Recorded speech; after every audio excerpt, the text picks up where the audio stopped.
broadcasting.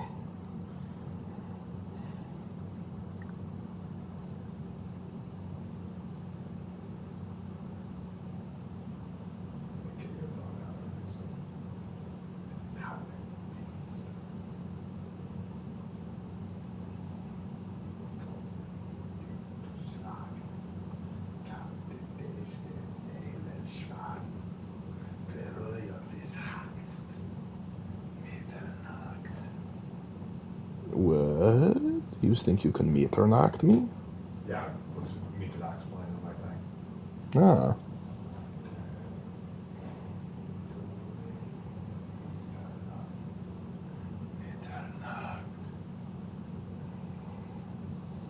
Alright, well, we are about to start. Alright. Let's do it. The University of Phoenix is built for real life. And some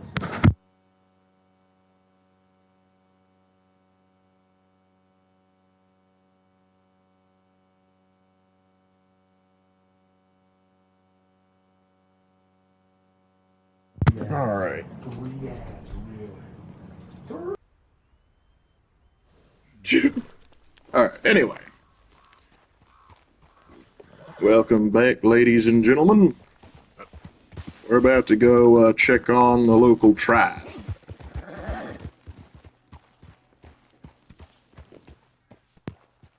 Sorry about that. Welcome back, ladies and gentlemen. We are about to go check on the local tribe. Hannah Banana. Okay, so the horse does not wish to climb rocks or trees. Duly noted. Come on, Celestine, don't be like that. Alright, let's... Got the Oreo theme horse. This is Celestine. Be polite.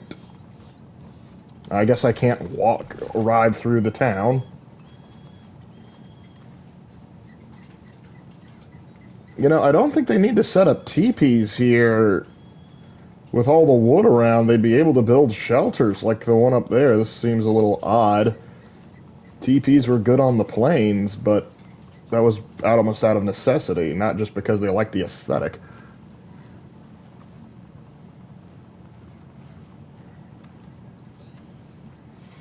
Let's see, where am I going?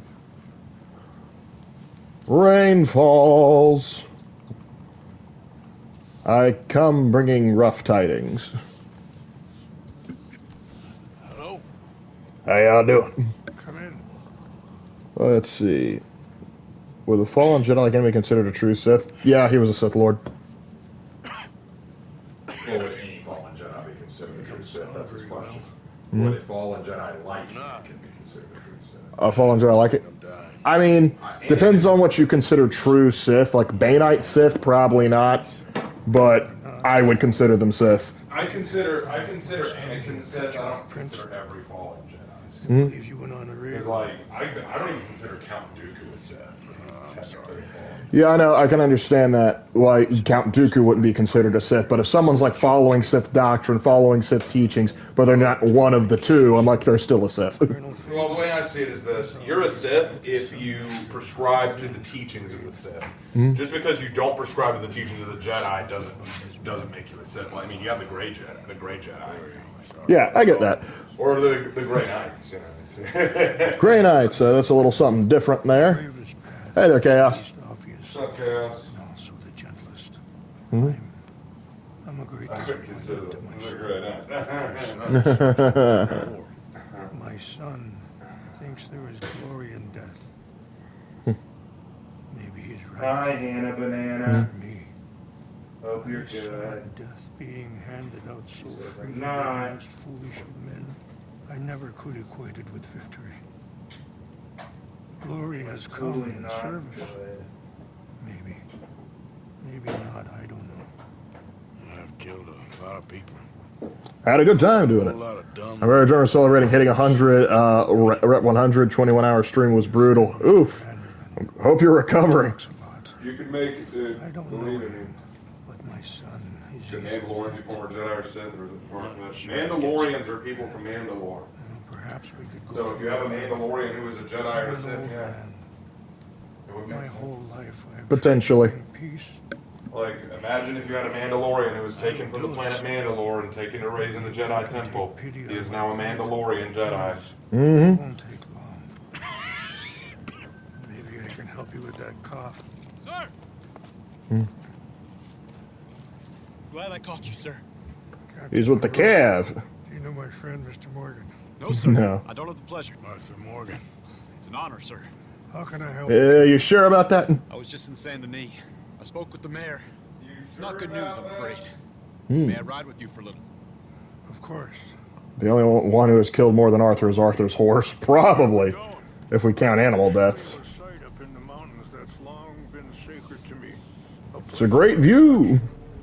I slept 3 hours to be first with determination, and Jesus, you can do anything within reason. As I mentioned, All right. speak again with the mayor and the bureau. Lark looks in TP native Indian woman changing sea Lark. Help, some idea strain is still innocence. Raven Lark, what do you do? I didn't do anything. I did not do anything this time. Doing a KOTOR and Hellraiser game. So what does that mean? Hellraiser game, that's a surprise. A KOTOR game from Saber, that's Get the interesting. impression anything would be happening for a few months. I'm very sorry, sir. I did everything I could, I know, Captain. and I assure you I will continue to do as much as I can. I will be incredibly nagging. Would you That's all I can do. I would rather certain actions were taken by friends outside the tribe. Who you need me to whack? Sure, I can help. That's good news. Thank you.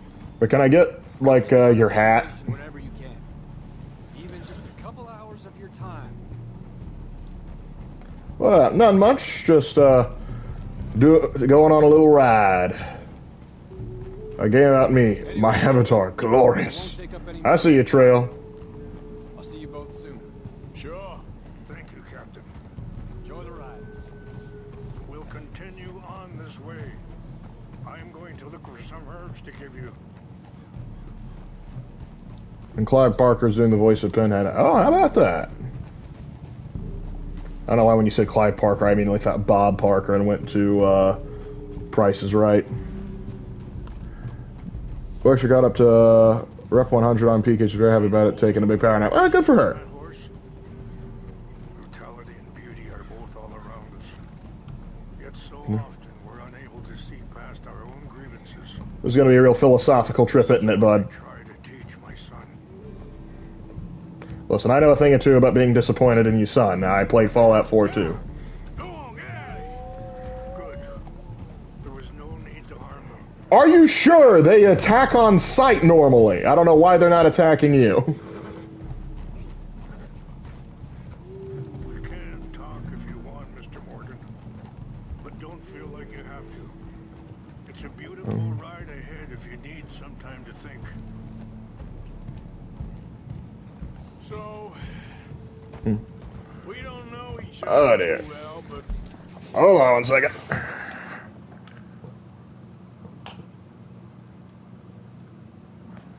Screen and computer fell asleep. Had to change it. I wanted to speak to you about your son. I was there on the raid to steal back those horses, and, well, you know something of Dutch, I think. Yes. I never cared for the Netherlands. Oh, you meant your guy. Friend Charles. Sorry. Yeah, games make tools a lot more dangerous to people than they actually. Yeah, I know. Typically, like most predator animals, try and steer clear.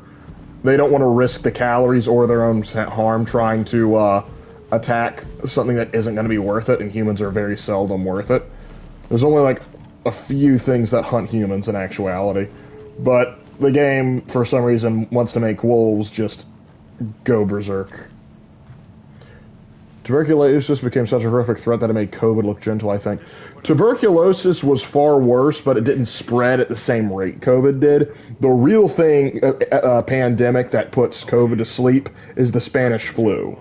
That was like COVID, but like actually super rough. However bad you think COVID was, Spanish flu was worse. I don't know why. Yep, Spanish flu is way worse. Y'all good? Yeah, we're doing good. Alright.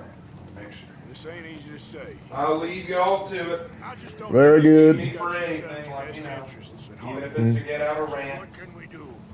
I don't Because I know you like my rants. Charles and I just Yeah, thought we you do. should be aware. Too bad Arthur couldn't spread it to Micah. I should have gone over there and just give him a big old hug. Come here, Micah. How about you give me a nice kiss? Ugh. Kiss of death right there. That's the boy. Be careful. There are some steep turns up ahead, but the views are beautiful from up here. You know, The fall's a bit much, though. I had a son once, years ago. Name was Sean, Don't talk about him much. because he disappointed me. Isaac, Oh, okay. Different son. mother, Eliza, the waitress I met. When she got pregnant, she knew who I was, what my life was. I didn't want problems. Bears are far more likely to attack people, especially if it's a city person trying to lure a baby bison away from its mother. Do not ever get close to bison if you can avoid it. Stop here. I saw a girl almost get run over by one. Do not. Because I remember like seeing them for the first, like it was a whole herd of them outside this rest area in Wyoming. Holy smokes, they're big.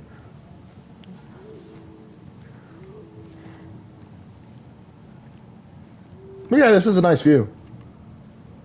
This will combine well. I also think this would be an excellent spot for a Dollar General. But since I'm concerned about the welfare of my lungs,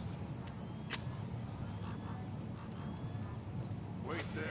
I'll put these in your saddlebag. okay. What do you think of Neon Genesis Evangelion? I don't like it. Main character's annoying. It's overly convoluted for the sake of being overly convoluted. And even the creator said people read into it way more than actuality. And I just really don't like Shinji. It's not my thing. I also am not as big into mech anime as like some other people. Not that I think it's a bad genre, it's just never been my thing. I think there are better mech anime out there. So, yeah. What happened? Never been a... I can't focus, not gonna lie. Take care of yourself now, Chaos. Don't hurt yourself on my account. It's not as funny that way. But yeah. You know, while you're here, would you like to rant about Neon Genesis Evangelion and why it's not good? Because they asked me what I think of it, and I think you do a better job of explaining why it's not good.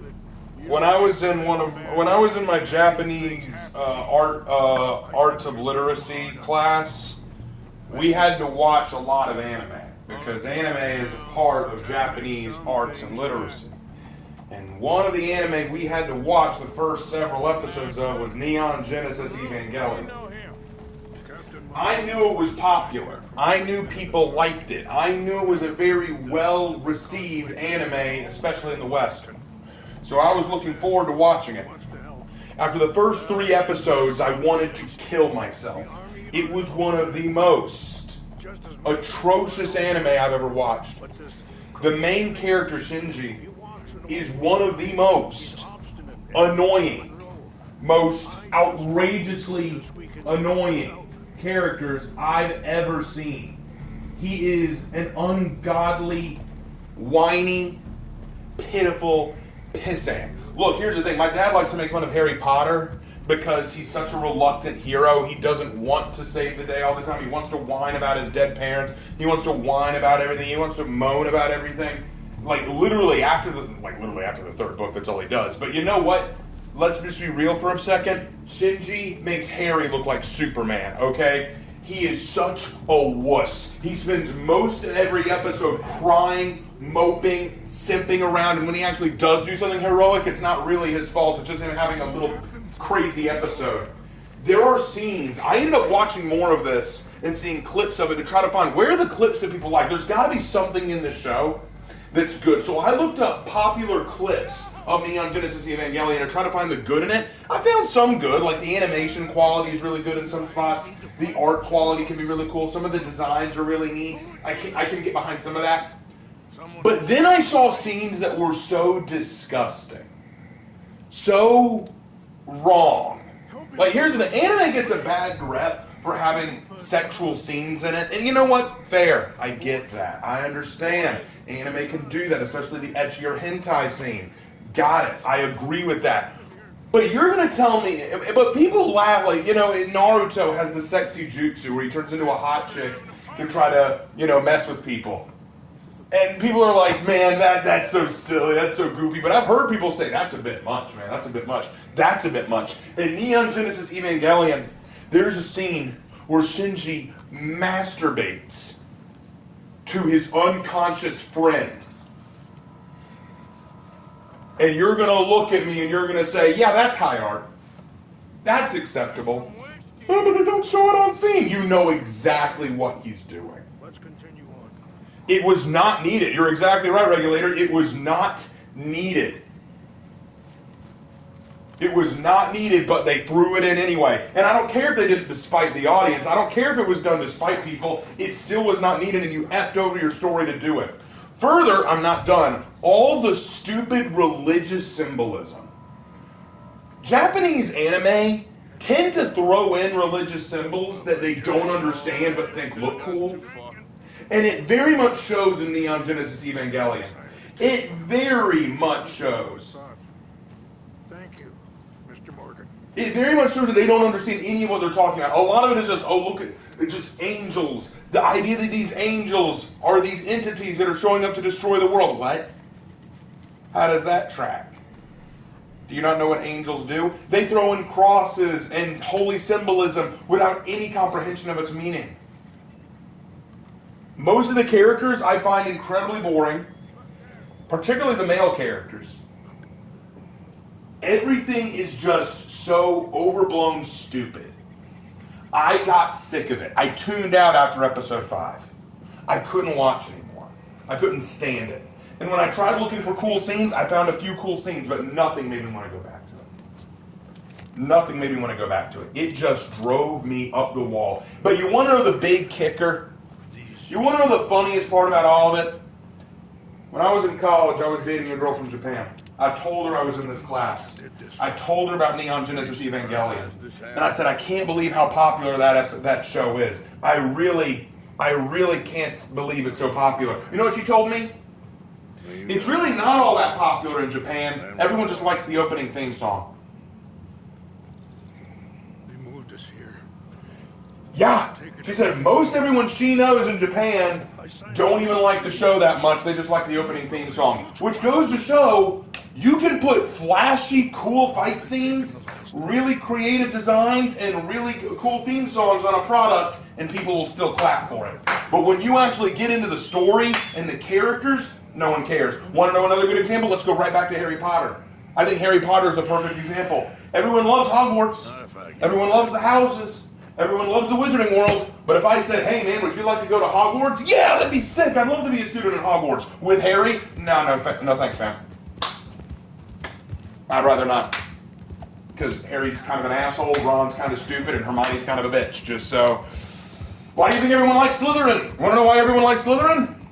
Because everyone's sick of Harry and his Gryffindor bullshit. And that's the reason. The world drew people in. The cool castles, the cool setting, the cool fluff of it. People like that. People thought that was cool. People like that. But and Evangelion's exactly the same. Oh, dude, look at this cool symbolism. Too cool for you. You don't understand the symbolism. It's too deep for you, man. You don't get it.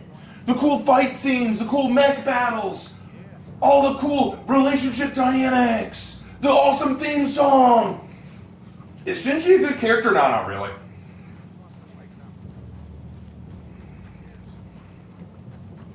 And here's the funniest part of it all, of all of what I've just said. Whether it's Harry Potter, Neon Genesis Evangelion, or what have you, Berserk even, I will always have people come to me when I say I don't care for this. Whether it's Harry Potter, Naruto, Boruto, Berserk, or Neon Genesis Evangelion, people will still say, what? How do you not like that? How can you not approve of this? It's so good. And I say, it just doesn't grab me. I think there are problems. What could possibly be wrong with it? I list my problems. Oh, you just don't understand. It's like, I'm not saying you can't like things. If you like Neon Genesis Evangelion, great. If you like Harry Potter, great. If you like Boruto, great. If you like Berserk, great. If you like these things, great. I won't tell you not to. I won't tell you you can't. I won't even tell you these things are objectively terrible. But I will point out my issues because you asked. And when I point out these issues because you asked, don't get mad at me when I tell you my issues and you don't have any way to refute them. I love Naruto, not gonna lie, I thought no Jutsu was kind of lame. Yeah. Yeah, well, here's the thing about Naruto. Naruto is awesome until you start thinking. The minute you start thinking, the more you realize, this is all kind of stupid. I still laugh with my brother all the time about Naruto. Isn't this right, Lark? Oh, yeah. Because we both realized, in the Chunin exam, when Neji was fighting Naruto, cool fight, by the way. The whole fight was built around the theme of fate versus defying fate. And Neji was saying, we're all slaves to fate, man. We're all slaves to our destiny. Only the people who become Hokage were born to become Hokage. The people who were born for greatness they're the ones who reach greatness. You can't just become Hokage or become great just because you want to. You're born into it. And Naruto said, no, I'm going to become Hokage even though I'm a reject. I'm going to defy fate because that's what I do. I don't give in to fate. I fight fate. It's really wholesome, really powerful, really inspiring stuff.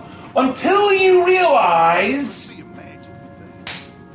Naruto is the destined chosen one, meant to end the feud between the Uchihas and the Uzumakis or whatever.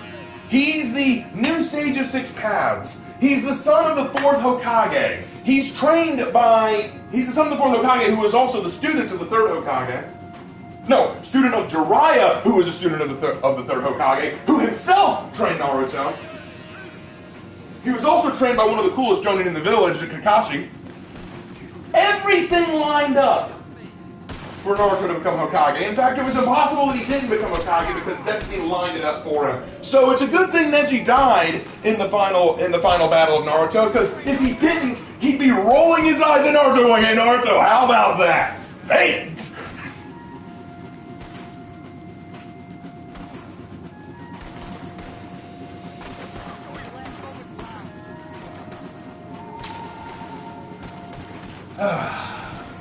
But again, I say again, if you like Naruto, that's fine. I understand there are things I like about Naruto. If you like Harry Potter, that's fine. I enjoy things about Harry Potter. If you like Berserk or Neon Genesis Evangelion or any of these other anime that I'm not too high on, that's fine. Enjoy them. Like them. Love them for all I care. But don't ask me, hey, why do you not like Thing? And then I say, here's why I don't like Thing, and then insult me for it. Because that's what happened. That's what happened a lot. Lark, you've seen some of the comments I've gotten. I said, you've seen some of the comments I've gotten whenever people say, why do you dislike Thing? I say why I dislike Thing, and then I get insulted for it. Yep.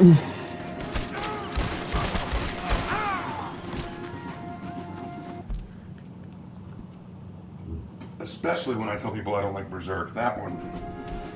There are people who I say I don't really like Neon Genesis Evangelion, and they go, I like it, but okay, that's fine. But when I say I don't like Berserk, oh, it's like I just said I worship Satan. How dare you? How dare you? Yeah. Yeah, I just don't particularly care for Berserk. Is a bit much for me, not gonna lie. Yeah, I can understand that because it can get a little heavy there. But yeah, I know more about Naruto, but like I think I watched 5 episodes of Evangelion and I was like, why is this popular? Literally, that was my thought too. Well, I was just kind of like, I didn't even think the mech was that cool. No, I've seen better mech. Like I never even got to the scene in the hospital, and I was just like, nah. No, I never got to the scene in the hospital. I found it when looking up clips because I was clip searching for scenes that would tell me why is this anime so like. I've seen all of Naruto and Boruto so far. Well, you've seen more than me because I've seen all of Naruto. I watched a little bit of Boruto and I quit. I couldn't stand Boruto. Yeah, Berserk. Here's the thing about Berserk. Okay, so this happened a long time ago. I had a friend in the community. I don't know if he still follows me. He may. But I said on stream that I didn't like Berserk because the way, and I was asked why I didn't like it. I said I didn't really like it very much because I felt like Berserk is darkness for darkness' sake. It's like trying to be dark and edgy for the sake of being dark and edgy, and that's just not something that appeals to me. Not only did he get upset with my answer, he tried to attack One Piece because he knows how much I like One Piece, and says, "How would you feel if I said this about One Piece?" And I'm like, "Well, I'd say we're free to have that conversation, but how is that at all equitable?" And he's like, "Well, Berserk is an anime that really means a lot to me. It has a large part of my life, and that's fine that it does. But you got to realize not everyone's going to see it the way you do. I didn't insult you for liking it. I'm telling you why I personally didn't care for Berserk. We can discuss it, but going after One Piece, with very weak argumentation for that matter, isn't going to change my opinion." Now, people have told me why they don't like One Piece, and you know what? They make some good points. I've heard people say, it's too long, I can't get into something that's long. Hey, fair, I get that. It's hard to make that commitment. Or they say, it just looks too goofy. It's not like a more hard-line anime that I could enjoy. Like, I like stuff like Naruto and Bleach and Dragon Ball because it takes itself a bit more seriously, whereas One Piece is way too goofy and silly. Hey, again, gotcha, I understand. Not everyone likes comedy. Not everyone likes the silliness. They want more serious stuff. One Piece has serious stuff, but I understand being turned off by the comedy style. Some people say, I don't like the art style. I think it's too weird and Saturday morning cartoony. I would say, yeah, I mean, that's kind of what it was designed to be, and that's fine if you don't like it. I'm not going to sit here and say, how dare you not like One Piece? How dare you criticize my anime? I like this.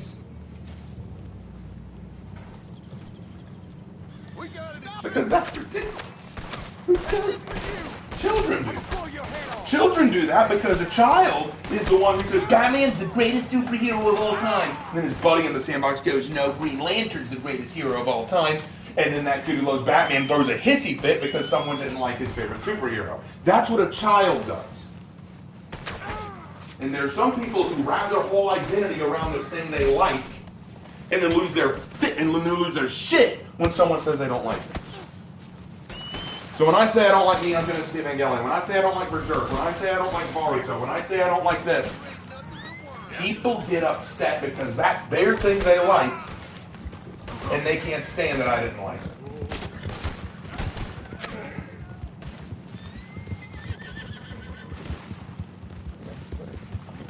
Yeah, I haven't heard good things about the Netflix DMC. You know what? Usually I assume that if Netflix is attached, I'm not going to like it. That's pretty healthy, honestly. Pretty safe assumption. Come on, move. Like the Netflix live-action One Piece. Here's what's funny about that. You and I were talking about this just yesterday. When the Netflix live-action One Piece trailer was announced like a year or so ago, I watched the trailer and I did a response video on the trailer saying that I wasn't really fond of a lot of it.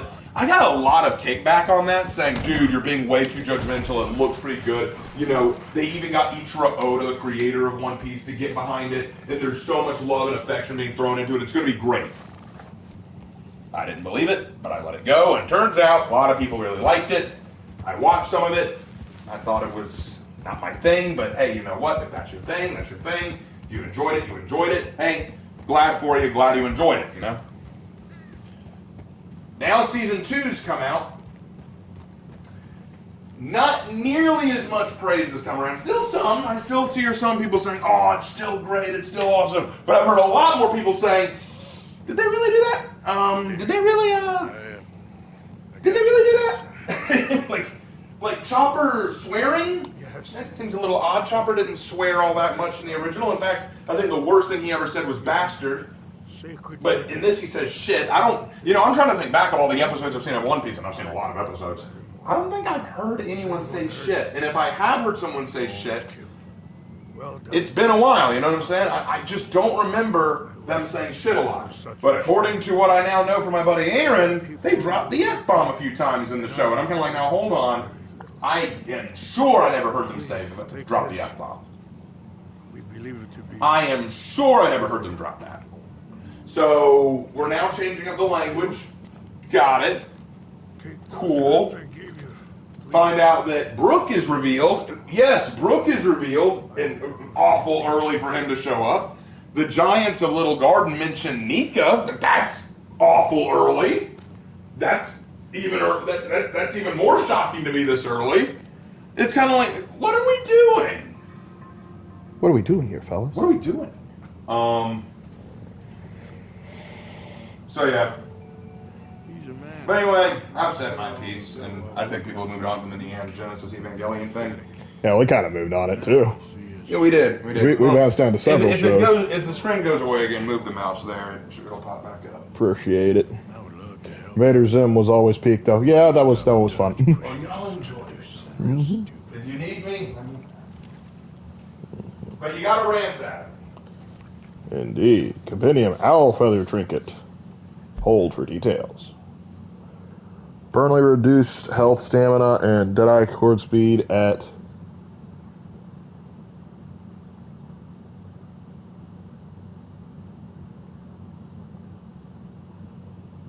permanently reduce drain speed. Okay, I see.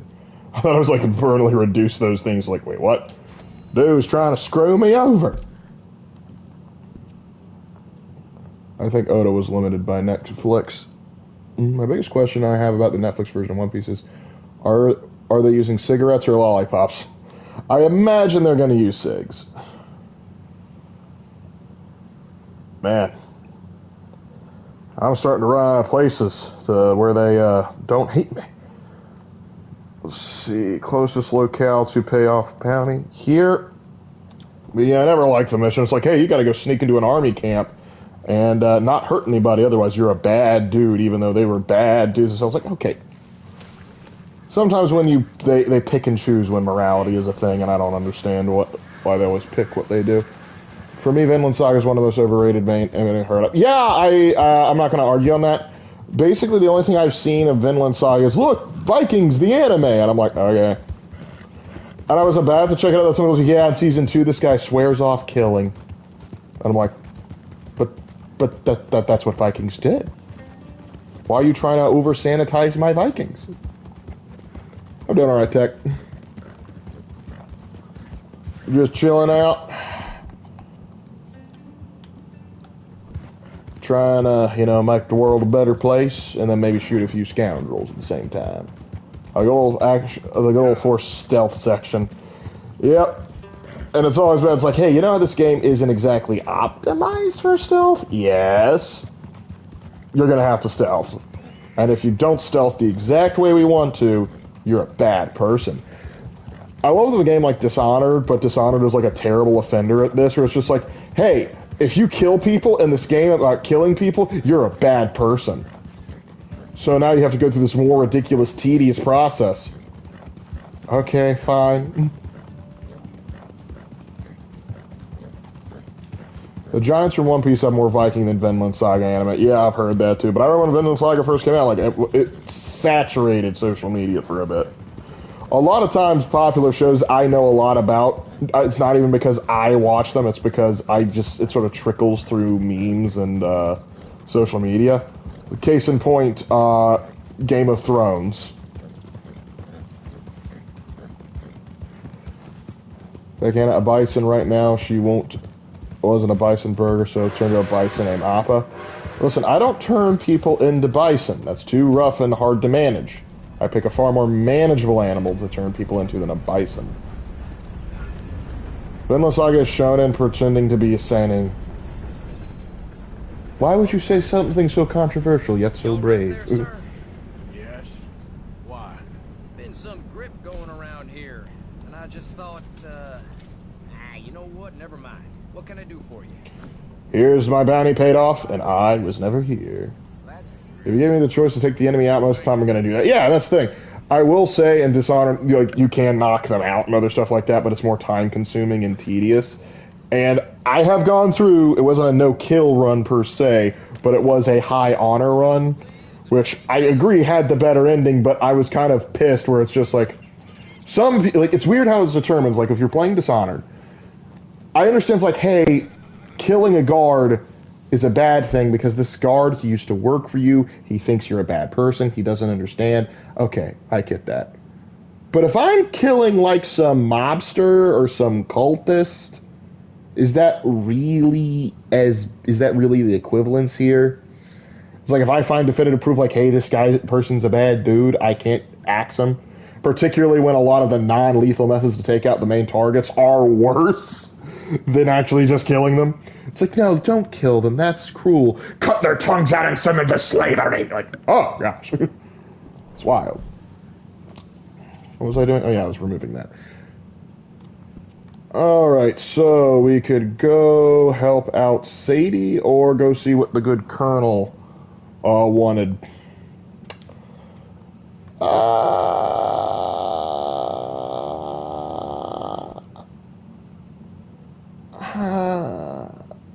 Knockout blasphemy is two between the eyes. It's them or me. Exactly, and sometimes it's like, hey, if we're in a fight, I gotta do what I gotta do. Alright, I'm gonna go help out Sadie. Just go ahead and knock that out. Like the one lady with the creepy stalker, you're better off bopping her off instead of handing her over to the stalker. Yeah, I mean, I know, but I had to hand her over to the stalker because I wanted the good ending. It's real messed up.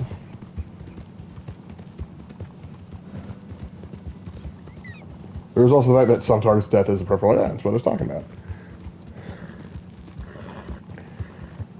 But yeah, by the time I was when I was doing the last playthrough and I was like killing like the master of the assassins or whatever in the thing, I just killed him. I was like, I'm not wasting time with you. You're just gonna die. My little girl needs me.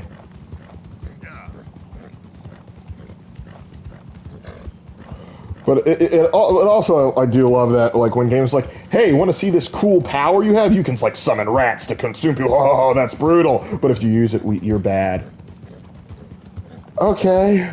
What else have I got? We have this awesome switchblade. Oh, sweet. But if you use it, you're bad. Oh, what's that?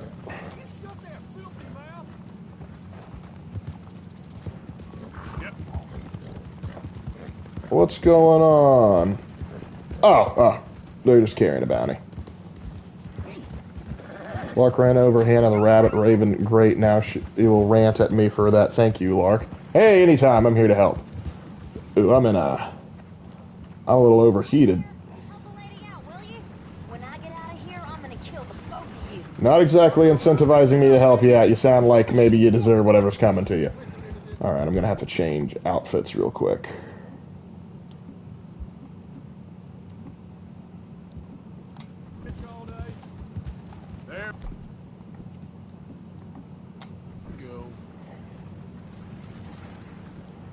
Swap to the guns, so the old classic outfit. But I'm switching back to the cutter. I was not going over a trot, and you know that. Yeah.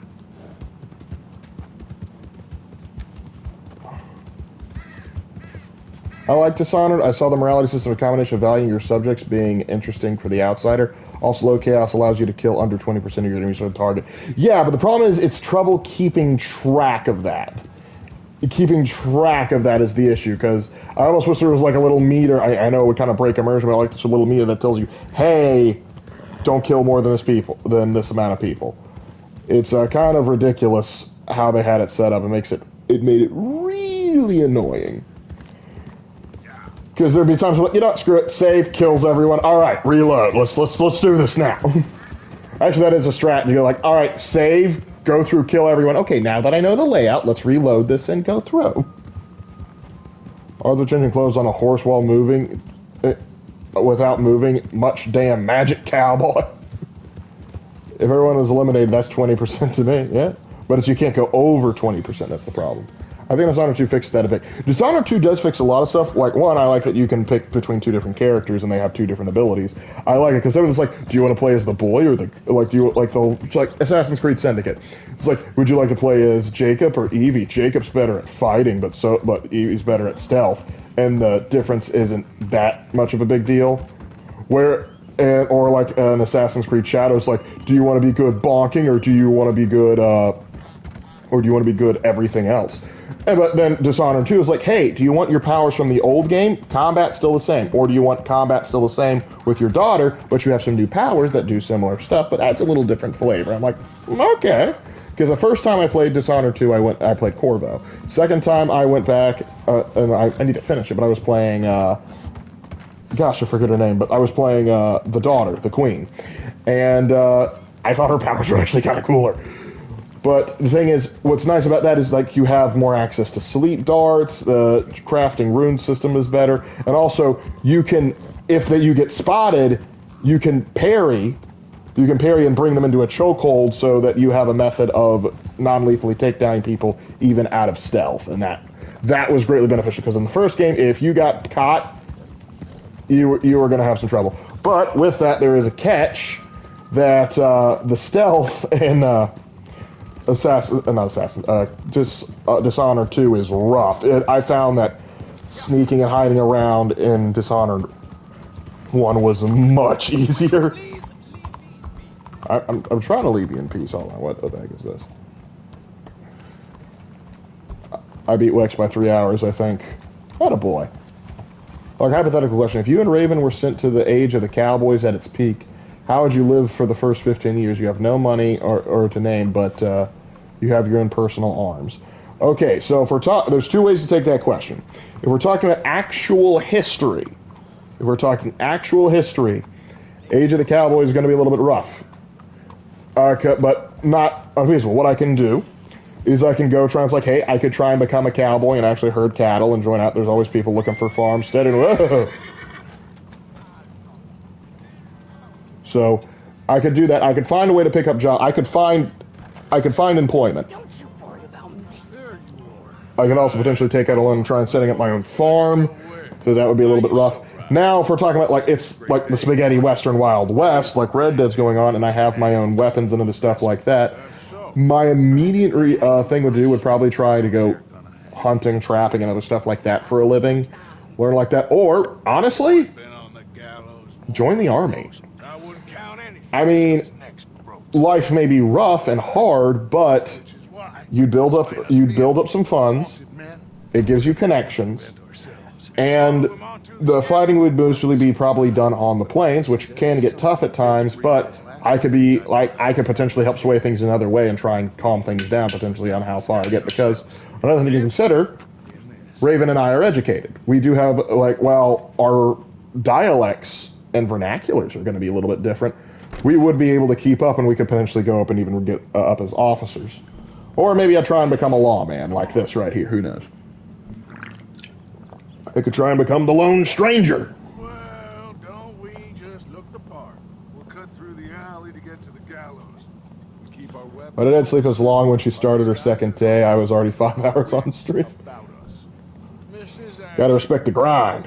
Might I say, being a fancy woman of Saint Denis shoots you. I'd dress up like the Queen of Sheba if it meant seeing that son of a bitch swing. Colm hung me up. Nearly butchered me. That don't mean I'm comfortable in this woolen coat. I think you look smart in the woolen coat. Remember, Mr. Morgan? What you drinking there? I am drinking You lost your husband. the rye tea, raspberry flavored. We've all lost something because of Colm. I lost my comb to comb. I hope you got yourself in order. Now come on. And that is why we will shepherd him to eternity. Amen to that. And keep those fingers off those triggers, because we'll need cool heads and calm dispositions to see this done. You are correct, Dutch. Practice what you preach, brother. Whatever do you mean? Well, it's not that bad, Hannah. You gonna keep your cool? Really? When you seem to lose it. They look like discount bobbies. Now, Please, we are high-class bobbies, I'll have you know. I miss the old Arthur. don't we all? You two quit it. Y'all got a job to do. She was astonished on stream when learning I was a Rep 98, but I couldn't help but laugh. Exactly. We'll get it done. Gotta respect the grind. Right then. Come on. We gotta hang. I was like, as Californian as this sounds, don't sleep on air fryer chicken. It's so good. I have an air fryer. I don't use it quite as often as, honestly, the cooking utensil I use the most is a skillet, both a non-stick and a cast iron. Look here. Don't like love and execution. Yeah, we do. I mean, no, we're completely civilized. Okay, why do we take the murder hobo who wants to kill the most out of anyone in the gang to this? Hey, Me or Sadie? wait. All right. Good. How come you get the better hat? You see that pair of She was like, I swear people didn't sleep for this, and Here Combs boys. to be fair, she kind of wasn't wrong. Hey. Sometimes you call it right. I'm glad we're here. I ought to try and find some gold, get money, and build modern guns and sell them to create a weapon manufacturing business. I mean, if you understand the actual the schematics for that, yeah, you can get away with it. I don't know, maybe I could go to a gunsmith and explain the concept of a bolt action before the bolt action got really popular and, try and work into it. But I'm no John Moses Browning. I got the Conquer armor from that event. It was a long grind, frustrating. But hey, you got it. Officer. Yes, sir. Crowd came to see You're better off selling shovels to gold diggers. Honestly, you joke, but keep in mind, people that made the most money in like gold rushes, like the 1849 gold rush, weren't the people digging for gold. It was the people selling to the gold diggers, because they're out there paying them for gold all day. The guy selling breakfast though to the gold diggers he's gonna make a killing every day, regardless of whether or not gold is found. See, that's the thing. Look, for your earlier question, yes, Western like Red Dead Redemption, even the occasional stranger like werewolf, cult, a Frenchman. Okay, if there's werewolves and cults and other stuff like that, I'm gonna find some army boys and actually no. Here's what we're gonna do. We're gonna find cowboy. I'll fill in that role if need be. An old French pirate, a samurai that we contacted via fax machine, and we'll get a Mexican bandit or outlaw in there as well, just because we need something as well. And a Victorian England detective. And we're all going to join together and fight werewolves and wendigos. That's what we have right there. Oh, wait, we actually kind of have something like that. Raven's been writing it. It's called the Wraith Riders. More on that later. With how obsessed Sadie is with the O'Driscoll, she could pass off as a dark angel with the Fallen. Just tell her the Fallen are O'Driscolls and she'll solve a problem. I mean, for real, though. Which is why I think she should. I know she wants to see him swing, but you know what? You guys will see. I will be vindicated in my decision.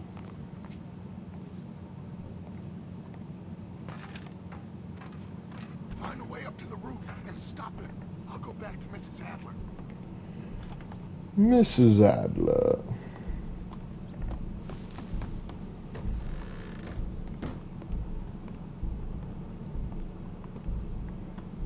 Oh, this is the... I like how he doesn't question how I got in here. But that was the art place. Okay. Shoot! I was just trying to get over there. I guess I gotta go through there. Alright, do you think I'll get shot on sight if I start playing rock and roll in a saloon? Probably not shot on sight. You might get some people going like, "What?" Because you're doing a big jump there in music. Okay, so I can't go there.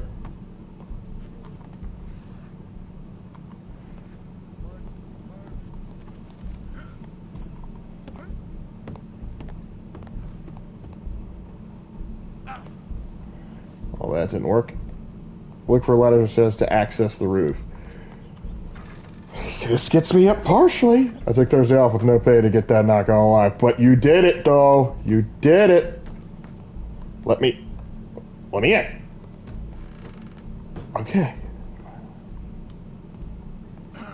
Ma'am, I need to get out onto the roof. You know how I can do that? I guess you could go out on the balcony if you took the stairs up a level. Okay. Thank you. Now for my next question, where are the stairs?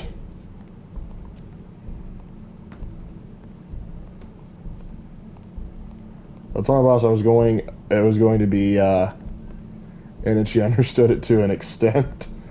Hey, kudos for her. Those door physics are atrocious. Yep.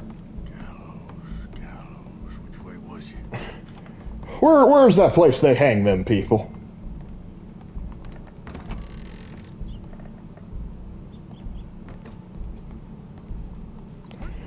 Welcome to Assassin's Creed Lemoy.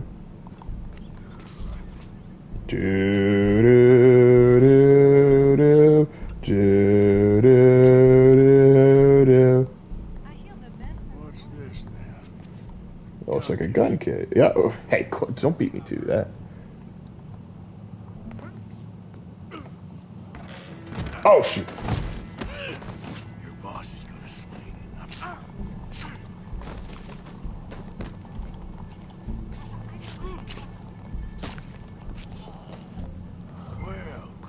I'll just have to tell people it was raspberry jam.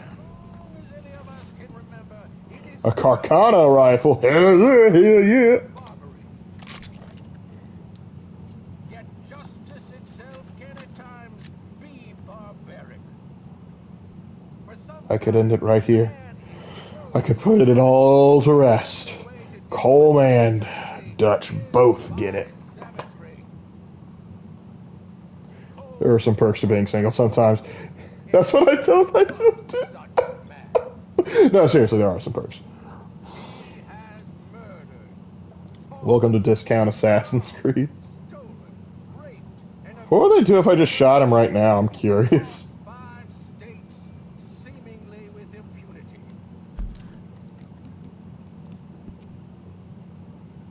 Dang it, they won't let me save.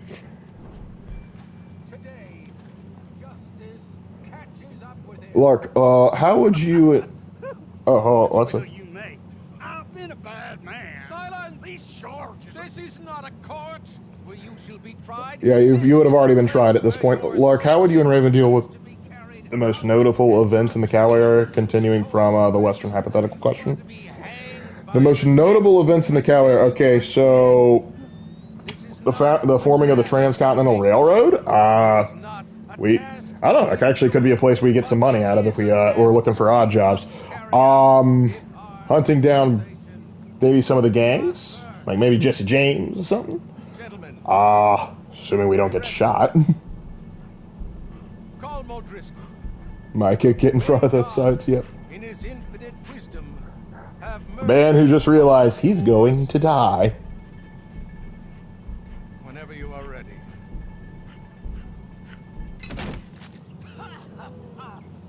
Ooh, neck didn't snap. We were actually only acquainted a little bit. Now, Sadie, that was completely uncalled for. Sadie, we could have gotten out of this just fine. How do I hear you?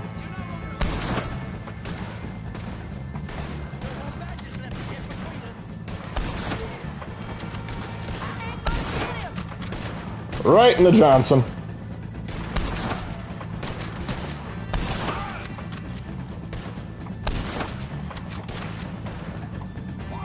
So you don't need your intestines. This is a powerful rifle. I like it. Oh, you lived. How?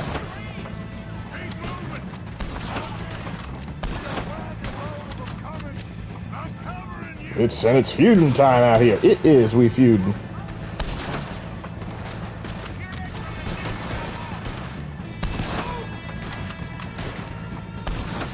He ain't having kids.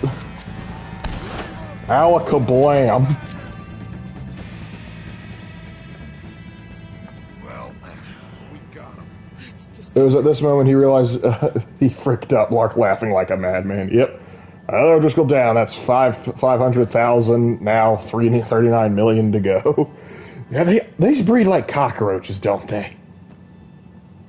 Now, what are these guys' plan? Their plan was, I think, just like shoot the rope or something to like just rush the stage, maybe to cut him down. What was that? Sausages don't fly, Carl. Oh, who told you sausages can't fly? Why would you dash on a poor sausage's dream?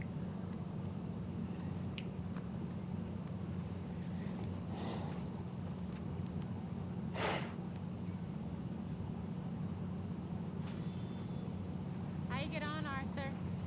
Well, we saw the bastard hang okay, but no thing ain't gonna save us. Guess that's one less thing to worry about. You are technically correct. The best kind of correct. And Too bad we couldn't loot his corpse. Ah, yeah, that would have been fun. Seem like such a worry. A letter came for you. Oh, okay. I know it's from that Mary. Mary? She ain't worth it, Arthur. What do you know?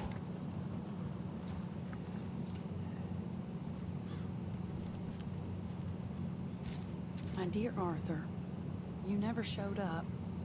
And now, after looking at the newspapers, I understand why. I don't imagine you'll receive this letter, but I, nonetheless, must send it. Come on, Lark, don't get the little guy hanging. Oh! I was just starting to dream the silliest and softest of dreams. It wasn't I silly. miss you, and I will always miss you. But I cannot live like that. Neither can I. It's killing I me. cannot live any other way. When I'm with you, She wants child support, Lark. It's not mine. we are apart. I see clearly that your world is not a world from which one can escape. Not with that I'm attitude. so sorry for everything. For everything long ago, and for starting up that business again. I regret nothing. There's a good man within you, Arthur. The whiskey keeps him down, though. He is wrestling with a giant. It's called Jack Daniels. And the giant wins time and again. You've broken my heart again, and I fear I have broken yours. And for that, I will never forgive myself, but you must let me go now. I enclose a ring you gave me many years ago, when we were both young. Not because I don't like it. She always miss you. She can't aim for shit. For it far too much, and it reminds me too much of you. I hope one day you will find some people in love who can use this, for it kept me thinking of you all these years, and I hope by returning it to you, I can finally be free. I need to give it to someone who's in love. Mary. Miss Grimshaw, you're in love, right?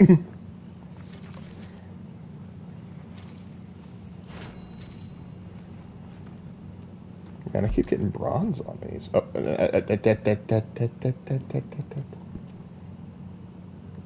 please. Alright, what's next on the docket? Eagle Flies has a mission. Let's go check out Captain. We're pretty relatively close to him. Alcohol and lungs melting. Good man screaming, why is this happening to me? Why indeed? It's the mystery of life, my friend.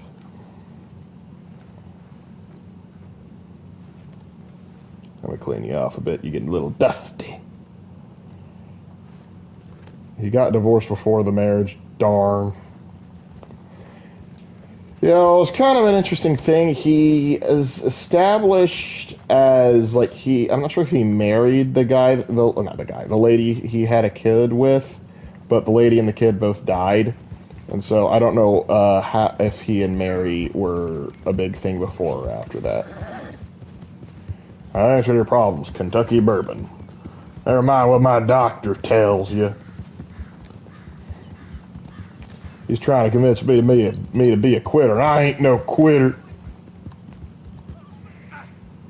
All right, I will turn this horse around. What's going on over there?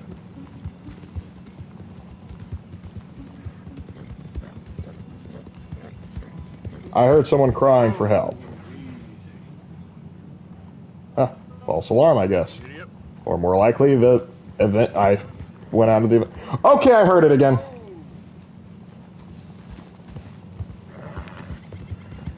Is that crazy kid that keeps on, like, beating himself in the water?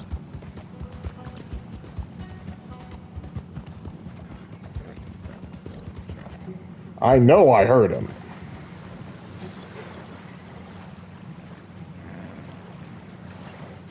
Arthur being silent after that letter feels strange. I mean, there's an emotion to it of a love and a life gone by. Because, I mean, if I was Arthur, I think I probably would have picked Mary over. Okay, here he is. I was going the wrong direction. Okay, Mr. Crazy.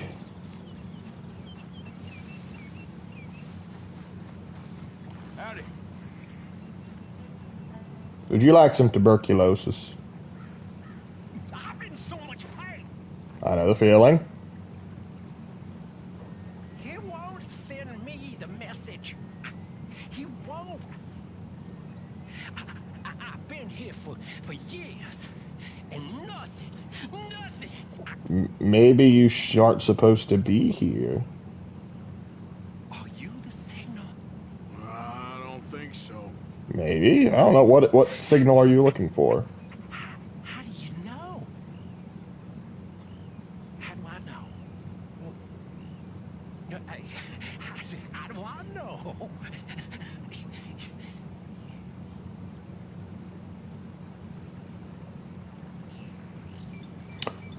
Well, that happened. Evening, Dr. Leon. Lowe's got a Dear John, a letter from Mary. Yeah, we got the Dear John.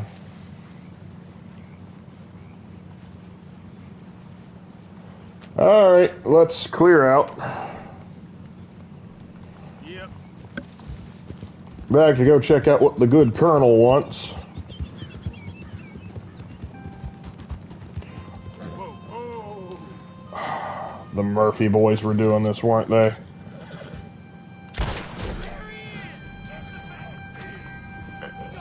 What? We're not even close to camp right now. I do a good deed and I get punished for it? Whoa, wait, hey. I didn't even lead them anywhere. I just moved around in one location and they're like, haha, you led them to camp. The hell. The actual hell. So I lost karma for something I couldn't control. You keep doing that, game, I'm going to lose karma for stuff I can. That pisses me off. I'm trying to be a good Samaritan here, and because I cut a guy down from being a lynched body down, and guys attacked me, now I'm the bad guy. I was like, oh, they were too close to camp. If you would let me kill them, instead of revealing our position. Oh, hey, Javier, how you doing? never better. Dutch. You're breaking his heart. You know that. He deserves to have it broken. They tell you to say this to me, friend? No.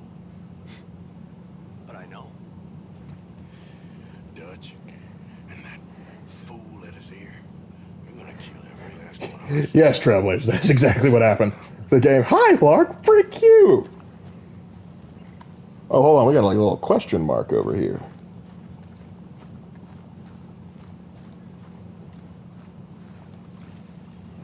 I wasn't allowed to greet Tilly, I was only allowed to antagonize her. Interesting. Oh, what's this? Okay, Arthur? Oh, I get to talk with Mary. Yeah. Please.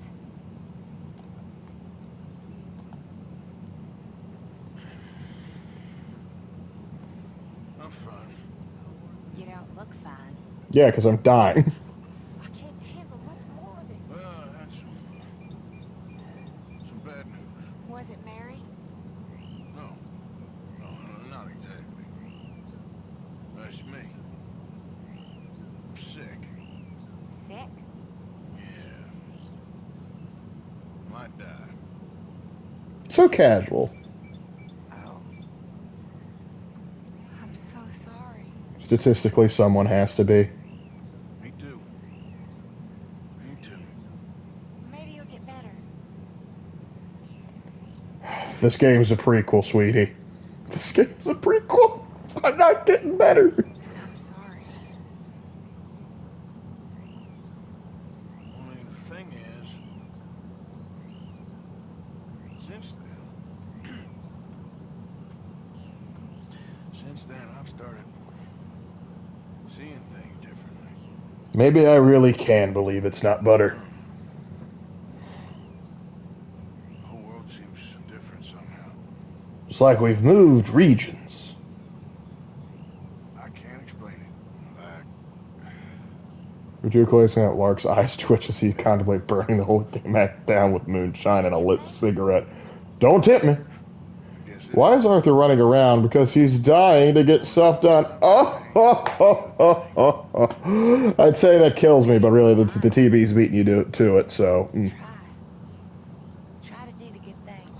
Listen, my karma was at the max. I got punished for something I couldn't do, Mary. Don't you put that on me. I know.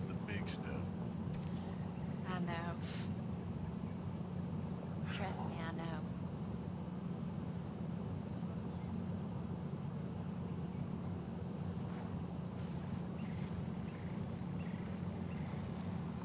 Wait, I can still talk to her? Oh, never mind.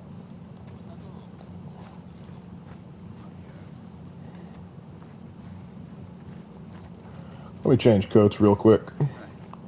TB or not TB? There's a question for a medical professional. Coats. The duster. Do I go out wearing my black duster? Tempting, but no. I wear the scout jacket. I haven't worn that in a while. Shirt. Wear my union suit.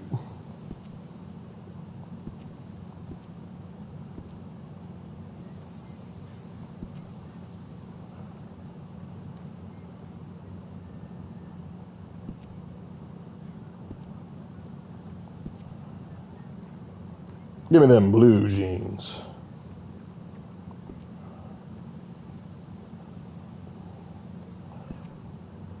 Chaps. Pronghorn half chaps. And, well, we gotta have a vest. The opulent vest, indeed.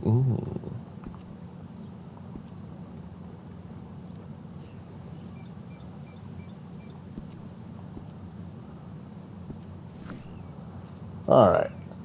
Now we're ready to carpe diem, seize the day. Oh, good thing I'm not planning on going anywhere cold. Actually, no, actually where I am might be considered cold, but I'll be fine.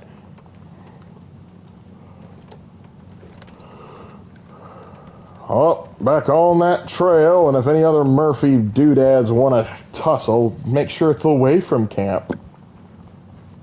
Because when Bill leads people to camp, I clean up the mess. Does Bill lose any karma? No, we just call him an idiot.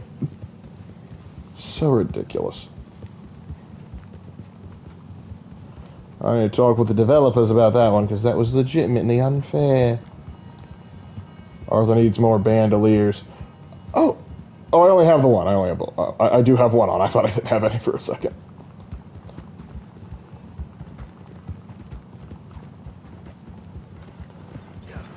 Well, let's go check on the good colonel and how the rest of the tribe's doing.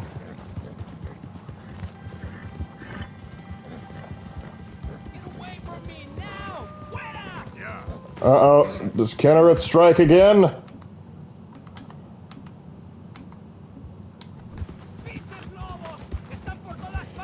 Kennereth at it again.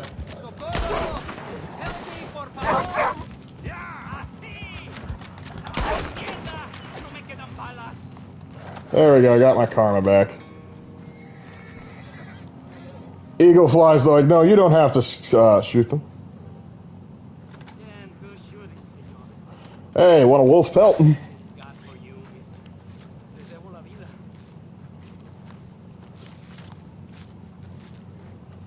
You take care now. Gotta look presentable in the army. You need to shine your shoes now, because they're dirty due to you actually working. Stop working to shine them. No, not better. Shut up. I get you. Which animal did you adopt from a baby and raise? Fox, wolf, horse, or mountain lion? Horse. Horses are... okay, actually, let me change that, because I don't have...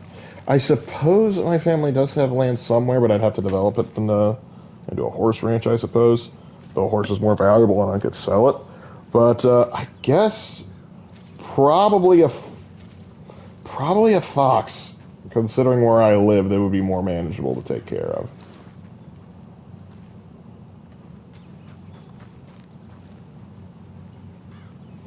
I don't know how good they are, then fine, I'm just going to leave them.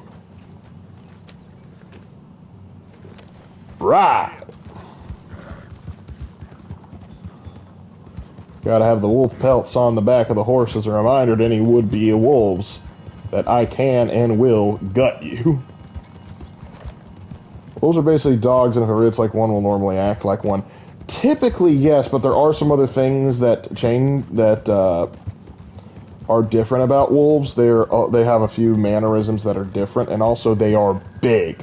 I live in an apartment, and I prefer big dogs, but I kind of would like to have an actual house with a yard of some variety before I get a dog, because I would hate to get a big dog and make it live in a small, cramped apartment. I ain't about that.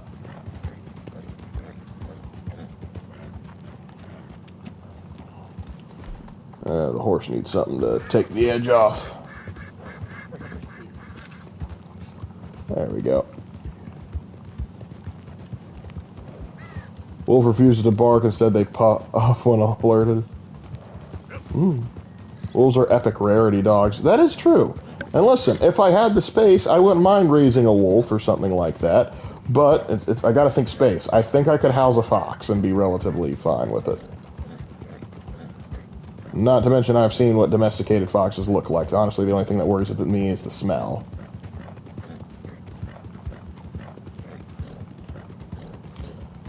And if I had a fox, I'd name him Francis or Marion. And if you get that reference, kudos to you.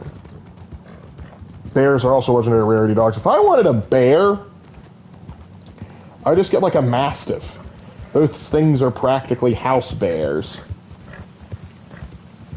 The fox would spread contagious laughter. Yes, but he's so cute.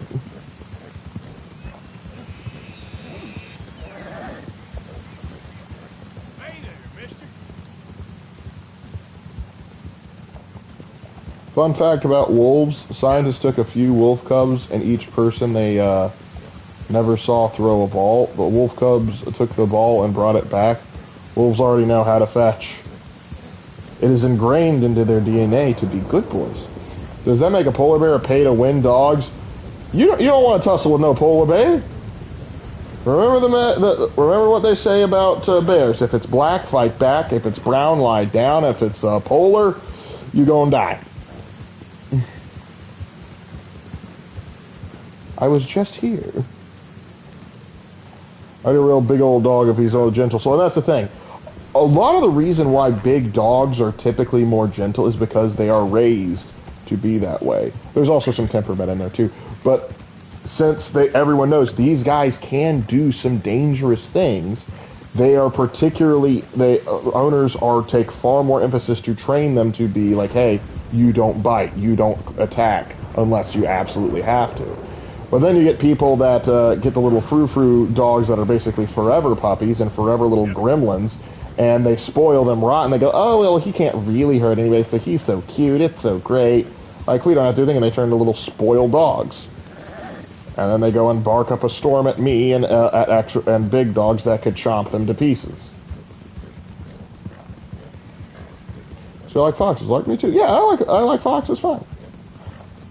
Actually, the first school I ever went to, like back when I was kindergarten, our mascot was the fox. Then I moved to a place where it was the golden retriever.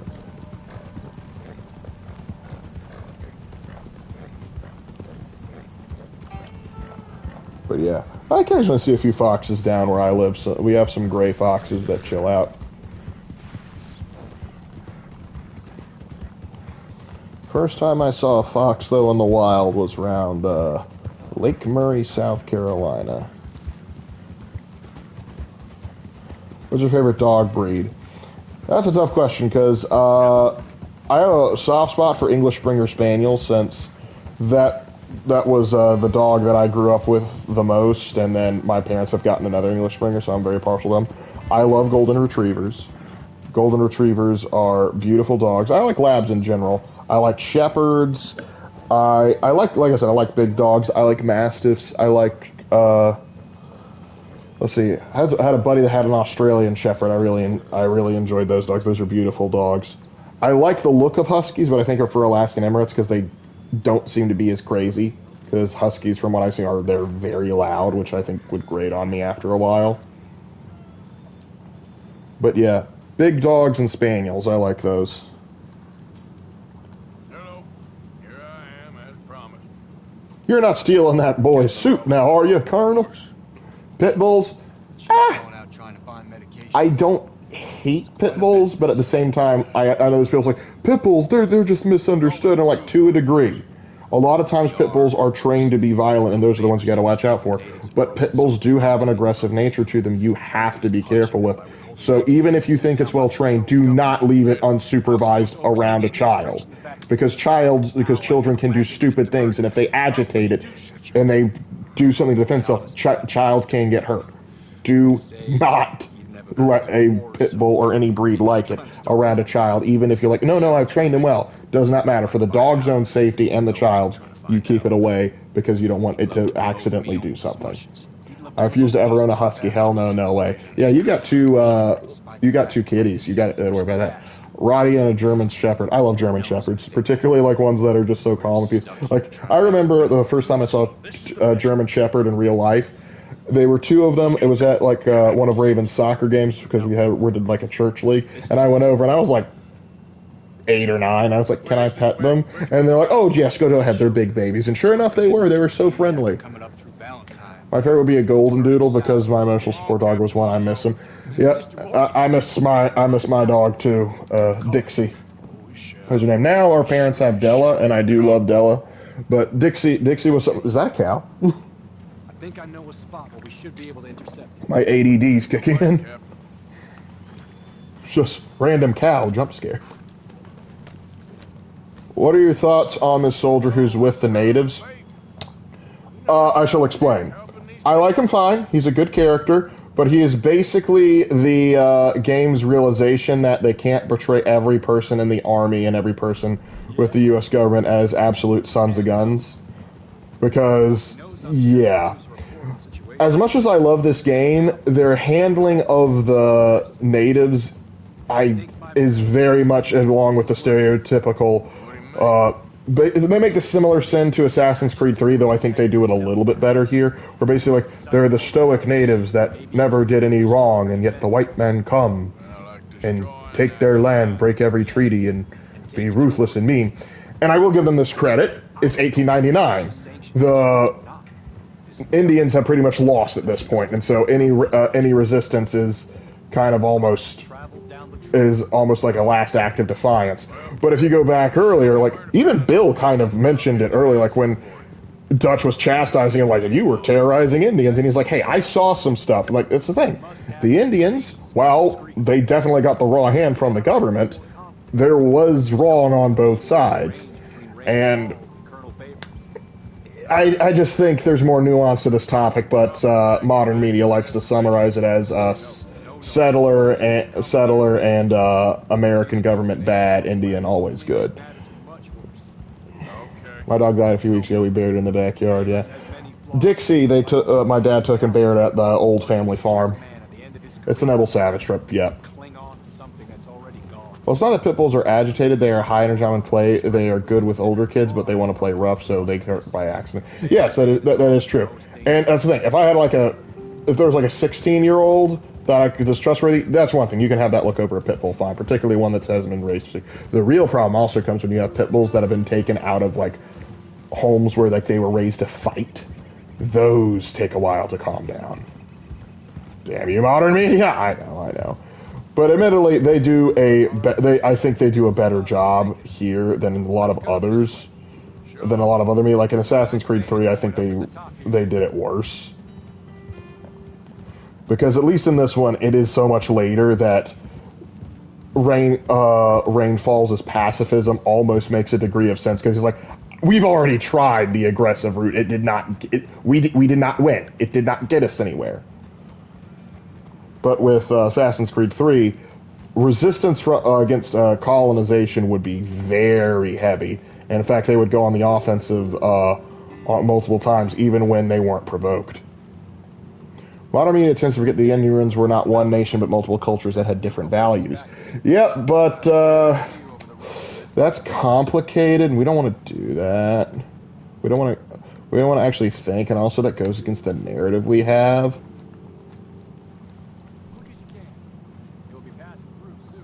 Do I need a gun? Remember, in early cuts of the game, Assassin's Creed 3 was going to have Connor scalping people.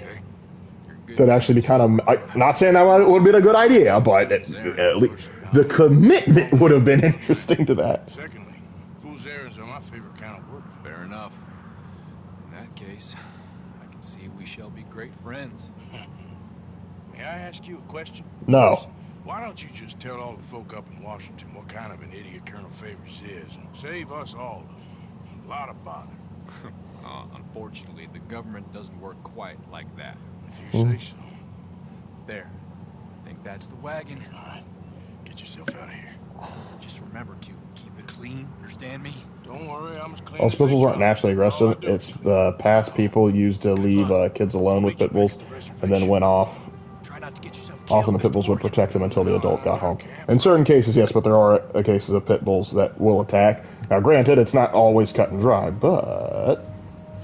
Alright, so I've got to retrieve some stuff from the wagon without killing anyone. Or, no, I gotta take the whole wagon.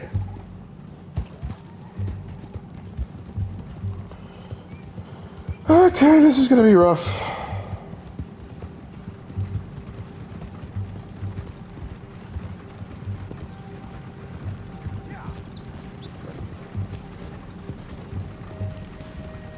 Hey, don't get too close to this wagon. Do you want to get shot? Is that it? That's it. Shoot that bastard already. What? Hold now. Hold in, man. Time to end this. Got you now. I can't kill you. They said nothing about binding you up. No, no, no. Hog tie him. I didn't. I wanted to hog tie him.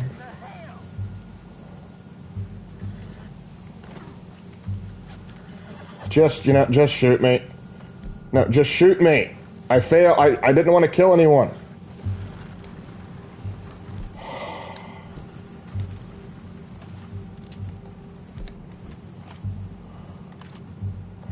Pull out the dynamite.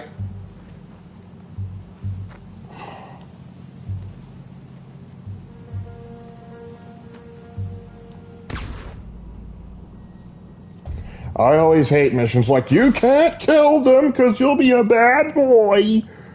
Okay, I'll try and do a non-lethal option. You can't do that. How dare you try? Like, what do you want me to do? I legit don't know what to do. It's like, don't kill them because you'll be bad. But I'm not allowed to stop them any other way. Irritates the fire out of me.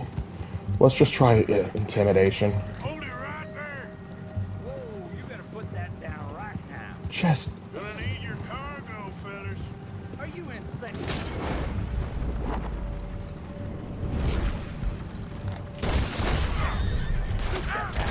Dang it! I was trying to shoot the gun out of his hand. You don't screw it.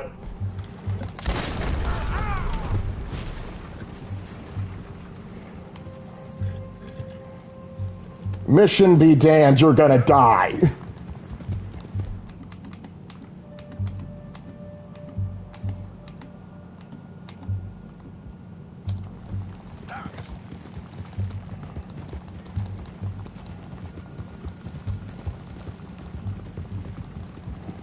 Actually, no, you love your precious cargo so much?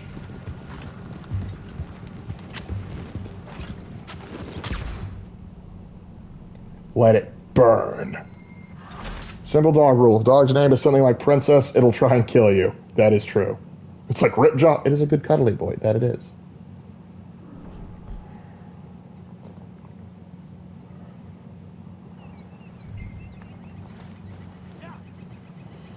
Hold on. Maybe I can pull a different trick.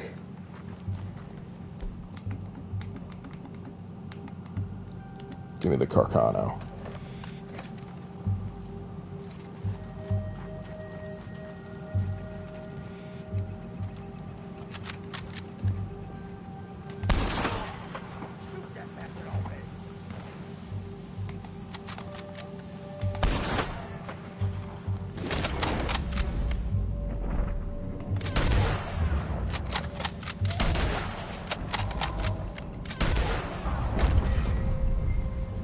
Yeah, I know.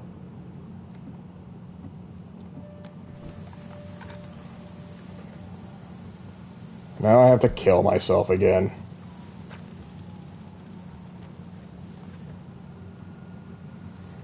Sorry, the doctor. Oh, you're fine, Dr. Leon.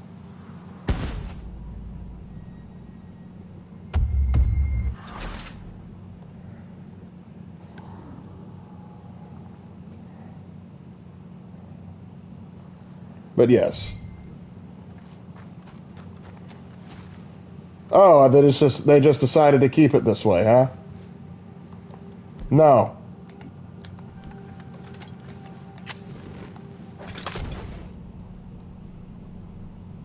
I hate this mission and I hate you, freaking carriage. Restart mission.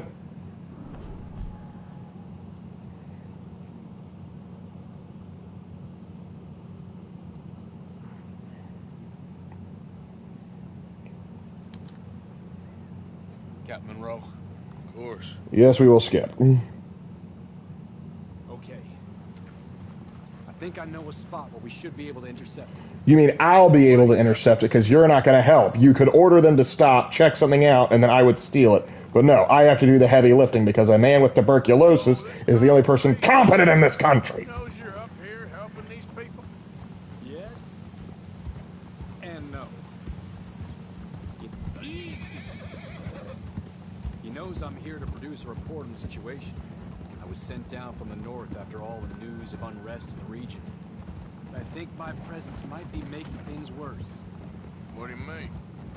I worry he's taking some of these actions more to protect himself now. Also, if you want to show you the glitch on how to remove the scope with the Carcano and rolling block, if you want, or you can leave them as is. Right now, I'm just trying to focus on get this mission done because this is obnoxious. It's like you have to, like my lasso for some reason I'm not allowed to use because if I take them off, it won't let me hog tie them. But if I try and shoot them out of their hands, it automatically locks on and kills them. I can't shoot around them or threaten them because then they'll just shoot me, and then I'm forced to do something. They're moving too fast. I can't just sneak over and steal it. I'm still hoping a meeting can be arranged between Rains Falls and Colonel Favors. I understand. Why did we think stealing from the army was a good idea again? Oh no. Or there is time travel immorality or immortality. Powerful. Oh, that is tuberculosis. Favors has many flaws, Yep. but I don't believe he's callous. He's just an idiot. His career trying to cling on to something that's already gone. He fought for the Union in the war, and his record was considered far from illustrious. Wet himself, did he? Man is often the most dangerous. All right. Lark, the game. Hi, Lark. Flips me up. What's the dog alignment? I can just chihuahuas are chaotic evil. That's fair. I've never been a fan of chihuahuas. If it bounces when it barks, it's not a dog. Okay, let's dismount here. Best leave the horses back a bit. We'll have a good view over the road from this ledge.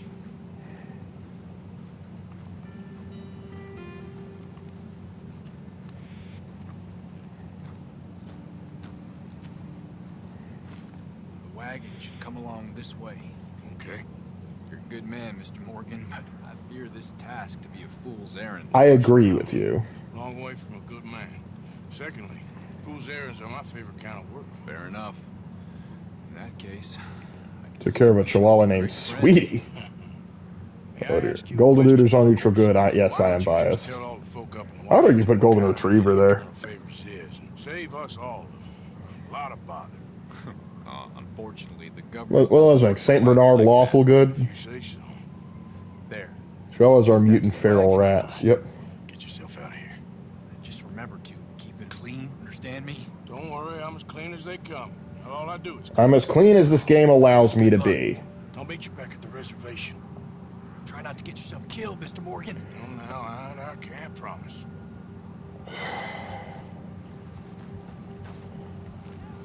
Okay, girl. Retrieve the medicine from the supply wagon. Do I jump on and just steal it? Heck, let's give that a try.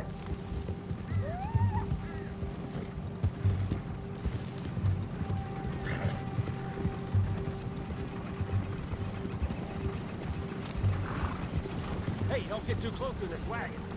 I would like the option to jump on. Nope, jump. Back to the lasso plant.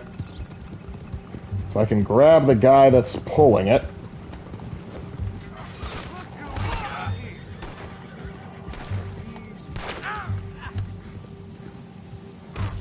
Not even gonna bother trying to tie you up. I'm just taking the wagon.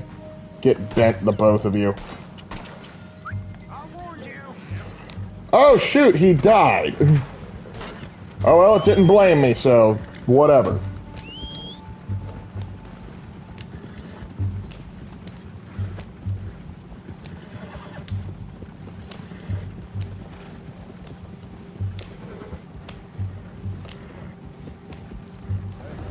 German Shepherds are lawful good. That's fair.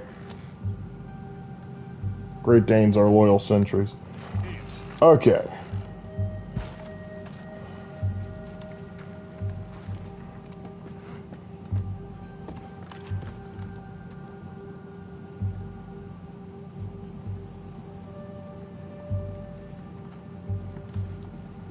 Open the dang chest.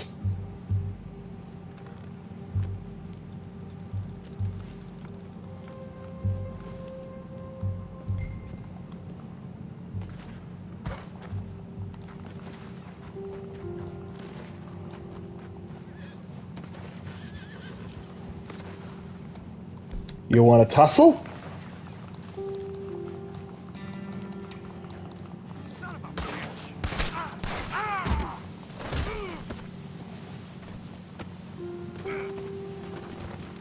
Don't worry. Up. What?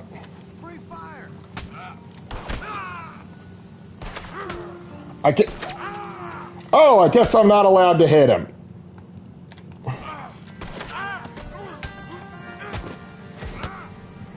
You gotta be. I didn't kill him, I just punched him. Fine. You want him dead that badly, game? You want him dead that badly? There, I shot him. This is what you wanted, game, right? This is what you wanted. You wanted me to do this, right? You wanted me to do this. But you don't want the Indians getting in trouble for this, so I'm gonna get rid of the freaking evidence. There, you happy, you filthy son of a gun? I hate it when they make me do crap like this. Almost lost my cool there for a second.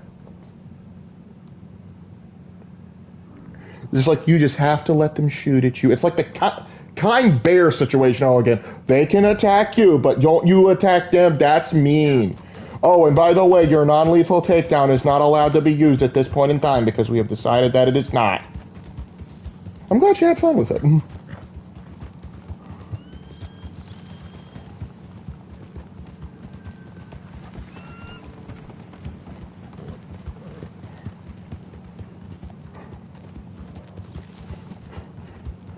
Arthur's blowing up somewhere in the Middle Eastern search moment. Nah, that was full on Buddhist self-immolation.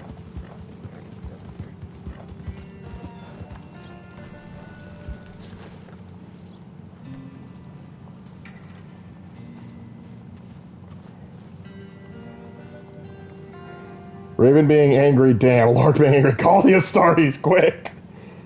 Captain Monroe. I can get just a little psychotic. Wonderful. That's great news, Mr. Morgan. Yeah, don't worry. One guy died. The other guy's trying to find me. I'll take your word for that. We could both swing for this. Yeah, well, I think I'm a little past caring about hanging, Monroe. Maybe. I just hope Colonel Favors thinks he was robbed by bandits and not... Oh, no, I Well, the was one told guy's going to that. report it was a white dude that was dying, so we're probably good. Well, I better get to He'll work. still blame it on the natives so that he has an excuse for glory to get the war out of it, but still. Maybe it'll get There us are both over killed. 2,000, I'm sorry, 2 million coyotes in New York. They parkour all over the buildings. Like, New York, like, coyotes are parkouring? That's new.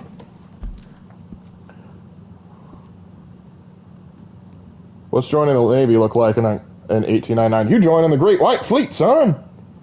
Actually, that wouldn't be too bad. I think I'd rather be in the Navy in 1899 than in, say, 1812. Let's see, I can help out Eagle Flies. Should probably have another convoluted mission. Not going to check out Charles. Could help out Micah and Josiah. I think that's me just telling him, like, hey, he can leave without any fear of reprisal. I'm going to go, Eagle Flies is closer. We're going to go help him out. Big stick policy intensifies. Heck yeah, that's what I'll do. I'll go down to Panama and die of yellow fever building the Panama Canal. No White House? Why are you raising the Canadian flag for? I get it. Like, oh yeah, you burned down the White House. One, it wasn't even the White House back then. It was just the presidential mansion. So you got to get your facts straight. Two, I hate to take this from the Canadians, because if you want to talk about the Canadians doing well in the War of 1812, it's not in the burning of the White House. It's the actual defense of your homeland. That's where you guys really shined. The real issue with is because it wasn't mainly the Canadians that were doing it. It was the British.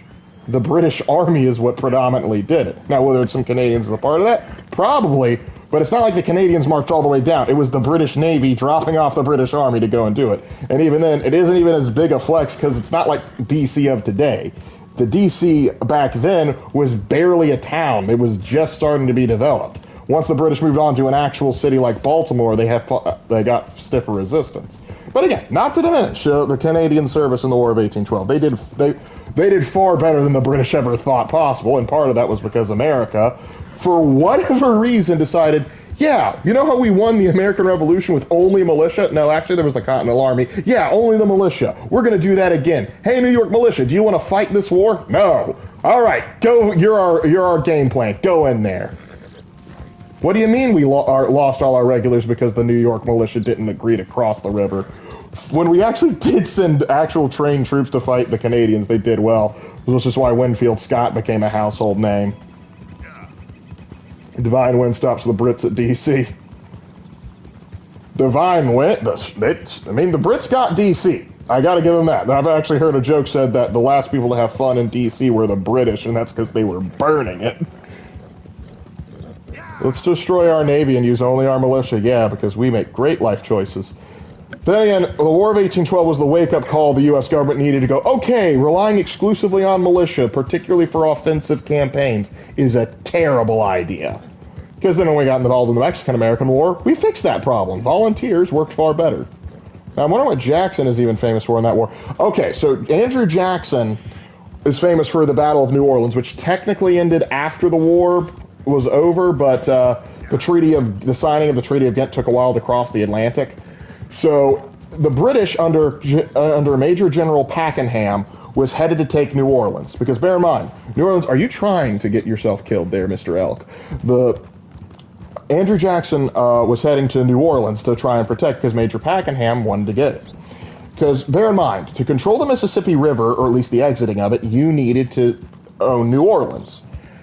The United States had only gotten New Orleans just a little bit before that, right? We officially got it in 1803, so we hadn't even had it a full 10 years yet.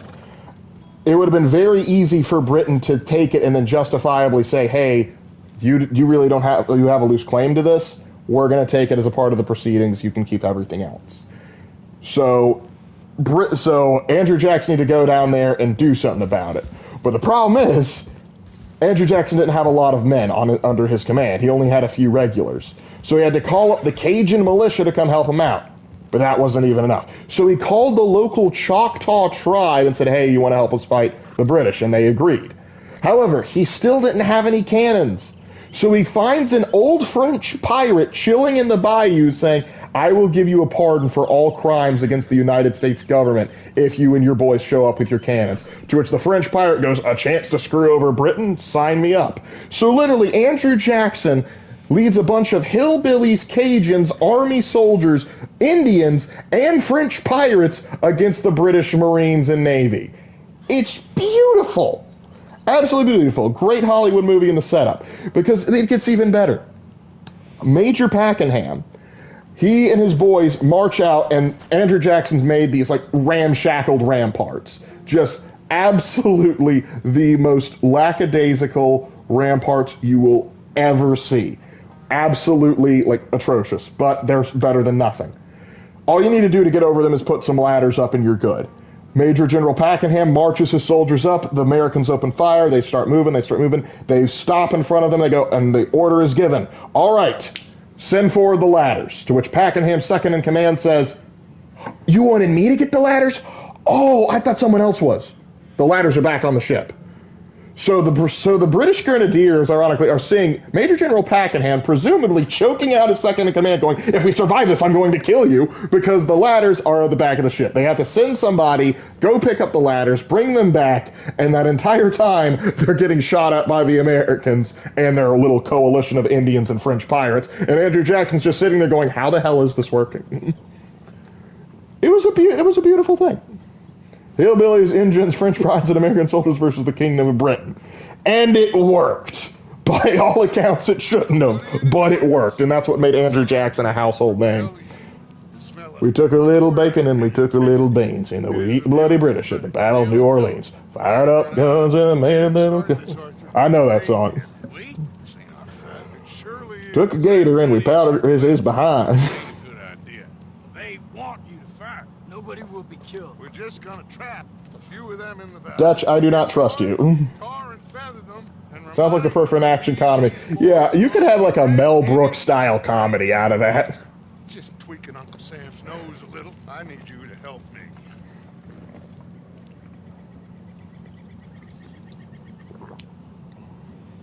That's what they get for seeing a guy named Pig's Ass.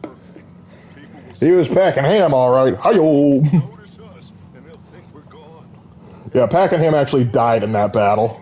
And that's what's funny. Like, after the battle, the British regrouped and said, you know, we still have the forces, we could take New Orleans, but maybe we shouldn't. And they got news, hey, the war's technically already over. So they're like, okay, well, there's our reason to come back.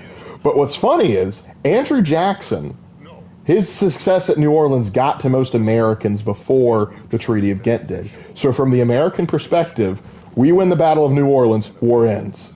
Even though the war technically ended beforehand, but that's what made people go, yeah, we won the War of 1812, even though at best it was a stalemate for us. For D&D, call it Battleship and Bunkers.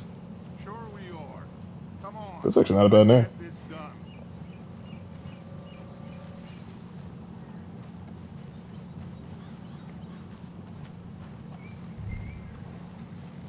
Now hear me out, Dutch. Instead of trying to blow these trees up with dynamite, what if we automated the process with mechanical beavers?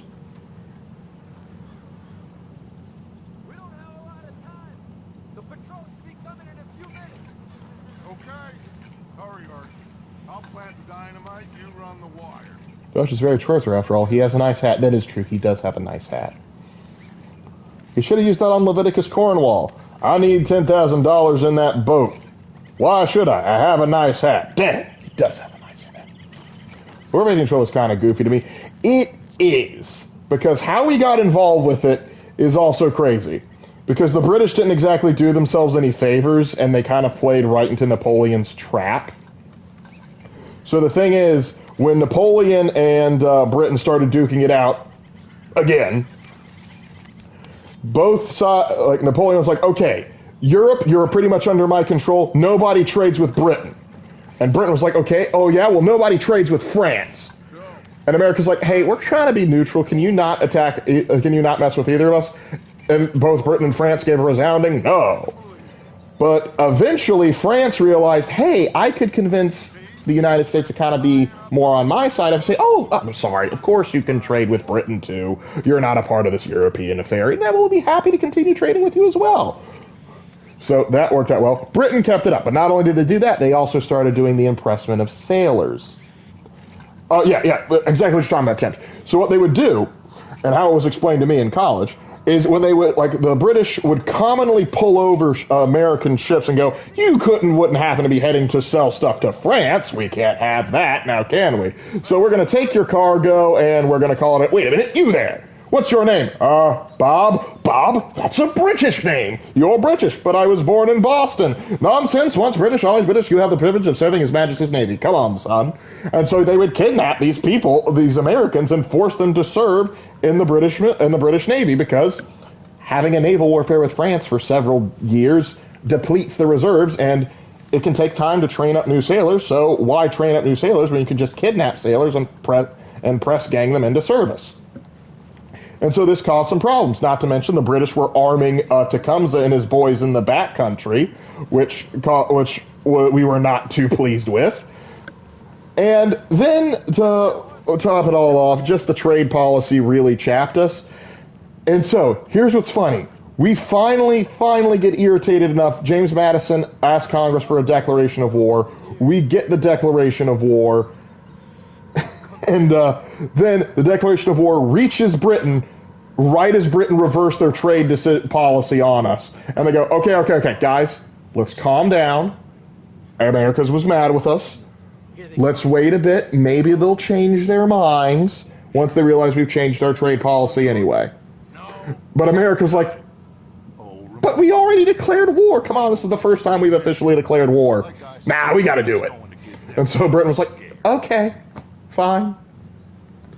You got a license for that ship? Literally. Looks like more than we thought. It's fine. We're only here to talk. Just going to go on record as saying this is a terrible idea. You're owed that, son, at the very least. But they literally touched the boats. They should know at this point what happens when they touch our boats. In their defense, they didn't quite know yet. That legend had not truly been started. True, the Barbary pirates had already found out, but the British, they didn't quite know. Now we should have them trapped. Okay, I'll blow it.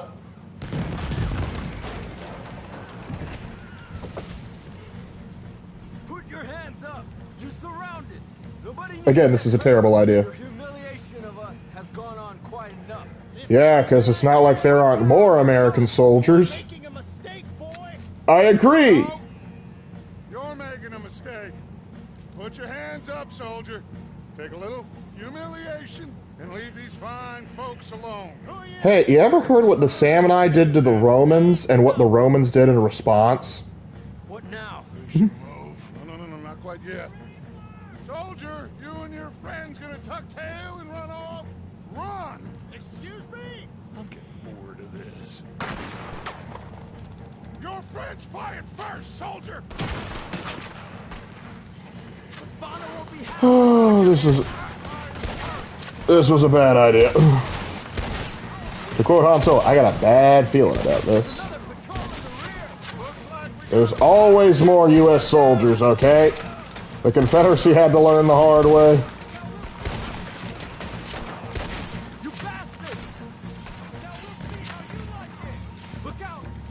Oh, I'm inside the British Navy.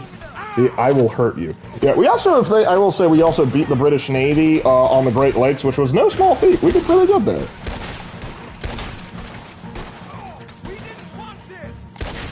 Which is why we came with guns and pointed them at you and directly asked for this confrontation. I get that the colonel's being a dick, but this was not a good idea. This does not mean I'm not going to loot these boys. Can I please take their uniforms too? I really like them. All of you, take what you can, and then we move out. Move now. We have to move now. Search these men quickly, then we move. And if it happened again, it will be a blast! Barbary Wars was Jefferson authorizing America's first encounter of terrorist operations against Muslims. Surely this will never happen again. Hey, the Barbary pirates started it. We literally went to, like, one of the Barbary ambassadors, I think it was the Tunisian ambassador in London, and we were like, dude, why do you keep attacking American ships? Why are you doing this? And he's like, because the Quran says I'm allowed to do so, so I'm going to do so. Find anything? And George Washington and Thomas Jefferson said, well, cowabunga it is. And then once America went in and kicked them in the teeth, every other European country said, wait, we can just do that? Oh, look at that, artillery. Shit! Everyone, keep your heads down. We're gonna get out of this. Well, you and I, Arthur, but everyone else is going to be in trouble.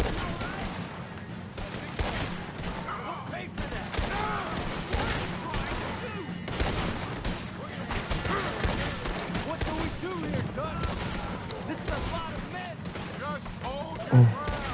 Surrender, and they'll hang you all. Try to flank them, Arthur. They'll shoot you some space. Yes, we need to take out that cannon. Up the hill, the cannon. Take out the spotter, Arthur. Never touch the boats, indeed. And I ran so far away. Can I take the cannon? I'll forgive this whole mission if you let me take the cannon. Where's Peta? We're sending riders. There's a hat! There's a special hat there! I want that hat! Was he killed? I saw it glow. He's alive. Who cares? Hat! About according to plan. I'm trying, Arthur, with everything I have, and I will keep trying, and you'll keep doubting me, and we'll keep failing. It ain't like that, Dutch. Look at me. Look at me.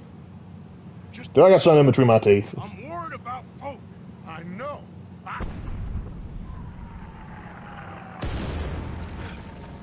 We should go. Where's Eagle Flies? Run, son! Run! Come on! But there is a cool hat. No, I am not leaving that hat. A few minutes. We gotta leave. Now. What about Yeah, military mountain hat. I got my hat!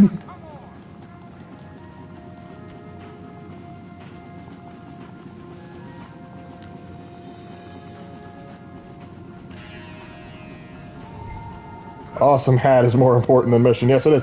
Why are you running away from me, Celestine? I'm trying to help. What? No. Huh? All it took was one shot? TF2, the hat game. this area's gonna be crawling with soldiers? Did I get to keep the hat? Did I get to keep the hat? What about Eagle Flies? We gotta go, Arthur. Come It's just a hat, son. Don't you ever tell me that. You have a nice hat. I cannot have too many hats. I don't think they let me keep it, you bastards. At least give me my old hat back. Horse's fault. When did the U.S. have orc snipers? Apparently they got some boys. Yes, please run into every tree you can. Okay, let's Game like no, you get no new hat. Aw. down this path. All right. You know, we could keep riding. My foot, try and sell them a little snake oil. You think? It's all I got. Get out of here. Yeah. Let's see if we can lose The hat made you easier to hit. Huh. Go to hell. Is the horse's name George of the Jungle? George of the Jungle. Watch out for that tree.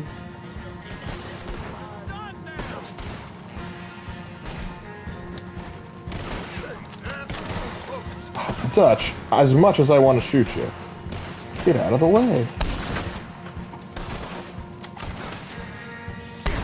Shouldn't you boys be mostly wearing khaki? There you go. Where's Teddy? I don't want to hurt him. Come on. Let's see if there's a way out through here.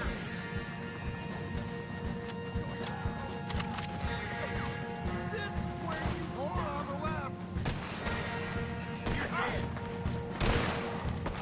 The jackal sniper.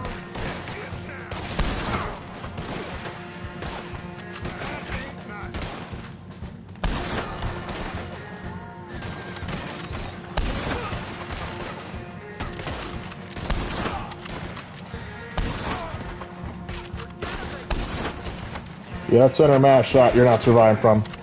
Why aren't these guys in actual uniform? They should look more professional than this. You're looking at boys that are on the planes.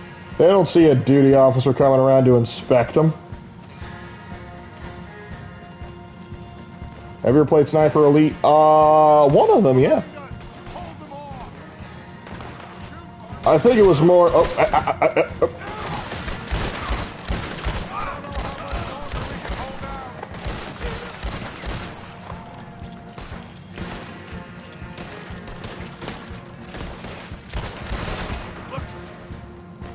whoa, whoa, whoa, whoa, whoa, whoa, whoa, whoa, whoa, whoa, whoa, whoa, whoa, whoa. That did not go according to plan.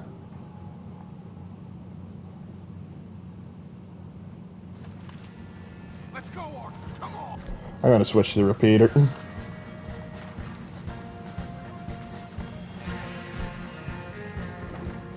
Well, I only have one high velocity. Alright then.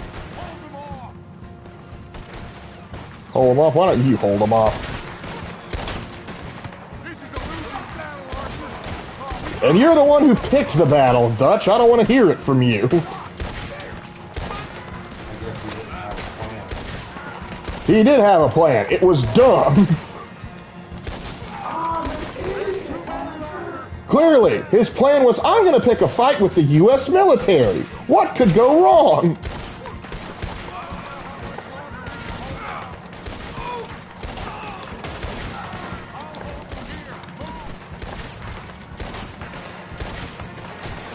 All right, you better hold him.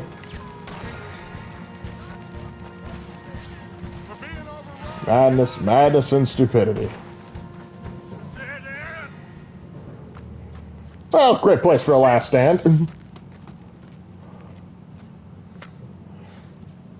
You picked a fight with the U.S. military, and a military known for holding grudges and going overkill. I said put your damn hands up. Okay.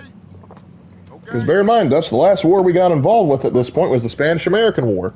We destroyed the Spanish Empire and stole it because we thought, not confirmed, thought they touched one of our boats. Keep them hands up and come here. Put your hands up. Hello, Captain. Keep your hands up and come here. Come here. We can't do that. I got TB. I'm afraid you might catch... Oh, actually, that's kind of realistic. Rip Spain. I mean, it still lived, but... Oh, we in their imperial ambitions. You're fighting nature, Captain. Get over here. Ask my friend here. My whole life, I tried to fight change. It's a waste. I see that now. It's a waste. You can't fight nature, Captain. You can't fight change. You can't fight gravity. But you could go along with gravity. Sorry, Feds, but I cast tuberculosis. This scene feels familiar. Yeah, because that line, you can't escape, you can't fight gravity, that's a nod back to the first game when you confront Dutch for the last time. Foreshadowing indeed.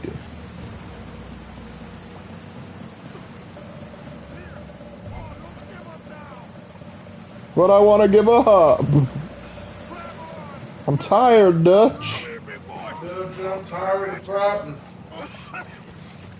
You're okay. You're okay. Power kill would have been useful. With that many, I would have needed a fireball. I know. But a mess is what we need. Oh, we just escaped from chaos. Eagle flies must have been taken. Taken or killed. Well, we can't go find out. Oh, not now. If you or a loved one has suffered from tuberculosis, you may be entitled to financial compensation. That and mesothelioma. Probably back in camp. Let's split up. I'll go tell him. You rest up. Keep a lookout. We are gonna make it, brother. I can feel it. Oh yeah, like you felt fighting the army would be a good idea. Have faith. Excuse me, sir, you want a cigar? Eats dynamite, cowabunga? Swan dives. Cowabungaloo, dude. I hope. I saw a deer. I deserve to live. Let me live. Lark, for some reason your voice reminds me of the YouTube Squirrel Tactics. Okay. I don't know who that is, but okay. I assume that's a good thing? That is certainly information we are now privy to. Yep.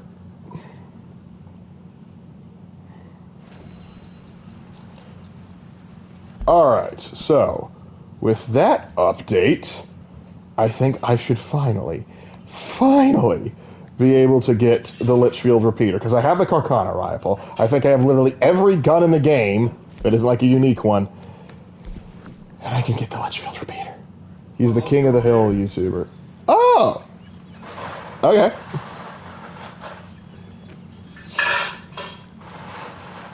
Let's head on down to Valentine.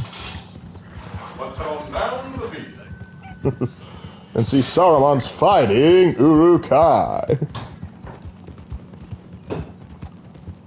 What the blazes? I just fought the army. Okay. Keep It was fun. I'd kill you for this sliding on me, but unfortunately for me, I'm trying to be a good boy. You trying to be a good boy? I'm trying to be a good boy because I have maxed out karma. Heck yes. I actually lost karma earlier because there were some bandits that jumped me, and they're like, "Hey, you led people to the camp," and I'm like, "I did not choose this encounter. The encounter chose me." Does tuberculosis give you sudden hallucinations of antler life forms? I don't think it's one of the direct causes. No.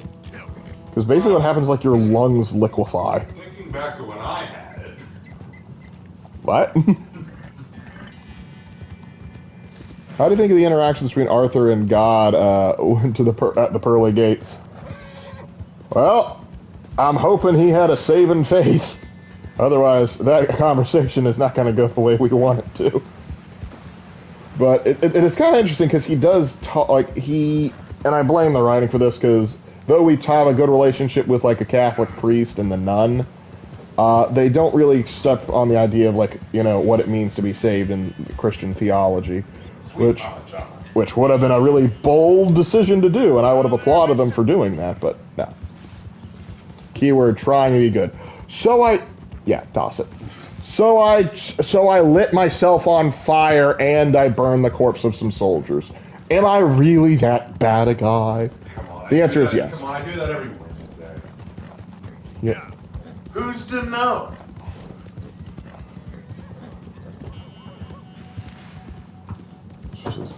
Well, you know what they say. Who says? The people who make insinuations about... Can we watch the movie? No. Thank you. Alright, I got a little thing to check out, but first, I'm gonna get my gun. You gonna get your gun. I'm back! Cletus, go get your gun. Okay, let's browse this catalog. Let's have a look.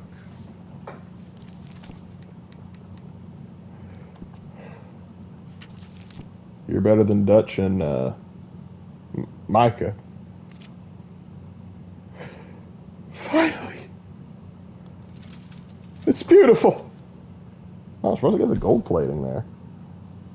Well, we can't go gold plating. We gotta mix it up a little bit. Components, barrel. How about you get some new sights for this, huh? Don't mind if I diddly do. Don't mind if I diddly do. Improve them sights. Okay. You know what? Oh, when others are doing it, it's not so bad, but when I do it, suddenly I'm the bad guy. Actually, wait. No, I don't want to scope on that. Yep, this is the one. Straight grain, wide grain, basic grain's fine. Wrap? Brand new bolt, your pick. Nah, no wrap. Styles, metals. Okay. Is this really yours? Give it a personal engraving. Yeah, let's give it. No, iron will rust. Silver, on the other hand, ain't bad. Brass, brown steel, blackened steel, blued steel. Let's go silver. Hammer's fine as is. Lever. The more bounty posters that go up, the more people flock to my shop. Plenty of reason for that, Valentine. Barrel is black and steel, works fine. Okay, engravings now. Art Nouveau, Victoria, ornamental, Baroque.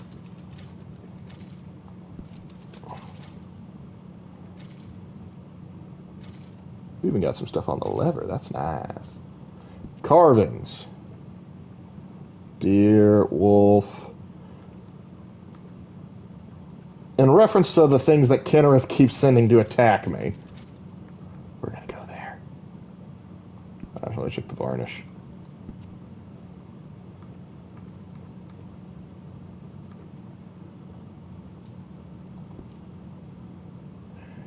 It's a beautiful gun.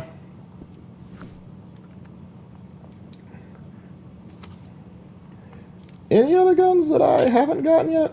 I have a sawed-off shotgun. I don't know why it doesn't say that I have one. And let's see, revolver, pistol, Peter cartridge, high velocity. Let's get some express.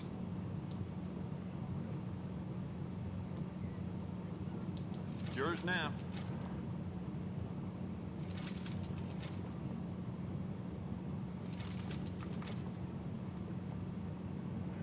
Gotta get all the ammo.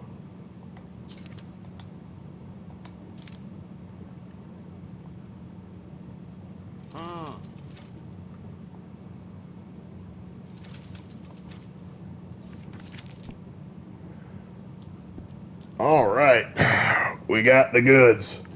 A different scope put on the rifle, the background outside. The rifle should still be sitting. A different scope put the rifle on your back, then go outside, and the rifle should be sitting on your saddle. VL1 and fall to the ground without a scope. Oh, I meant to try that sometime, but just for the sake of time, we're going to keep moving. But I will try and look into that a little bit later. Thank you for the tip. Have you ever played the Conquest of Skyrim mod for Skyrim? I have not. So they actually make the bullets closer to the west, or does it have to be imported from the east? Depends, because you could have gun manufacturers in California too, but you could feasibly have people that can produce their own rounds out west.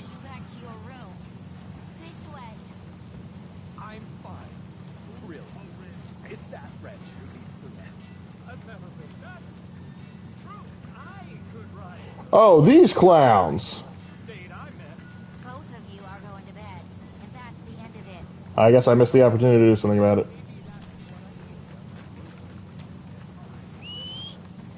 Alright. I think we got time enough for one more activity. Let's see. What can we do? We can help out Hosea, help out Trelawney. Oh, I could help out Miss Charlotte. Well, Trelawney's closer. We'll go check that out. And depending how quickly that goes, we might do something else. But it is on! Oh, I missed the mission. Yeah, that's essentially it. It's a fun mod that lets you create your own faction. The Civil War. Your mission is to conquer all of the holds. I mean, hey, someone's got to straighten this out. As long as I get to keep Jarl Balgriff the ballin'. Because he be ballin'.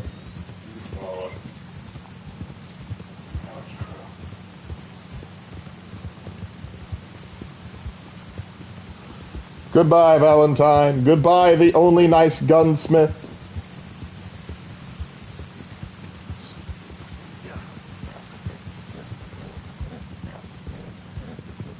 Gotta enjoy that rain while we can.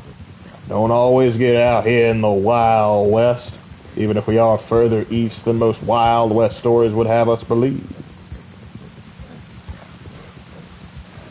It's kind of surprising me that they don't really have a lot of black powder firearms in this game, considering how common they would be. I mean, the Walker literally is a perfect horseman revolver. After you take Whiterun, you can appoint him the Jarl of any hold. That might be why it's like, Balgriff, you're in charge of Solitude. Don't ask why.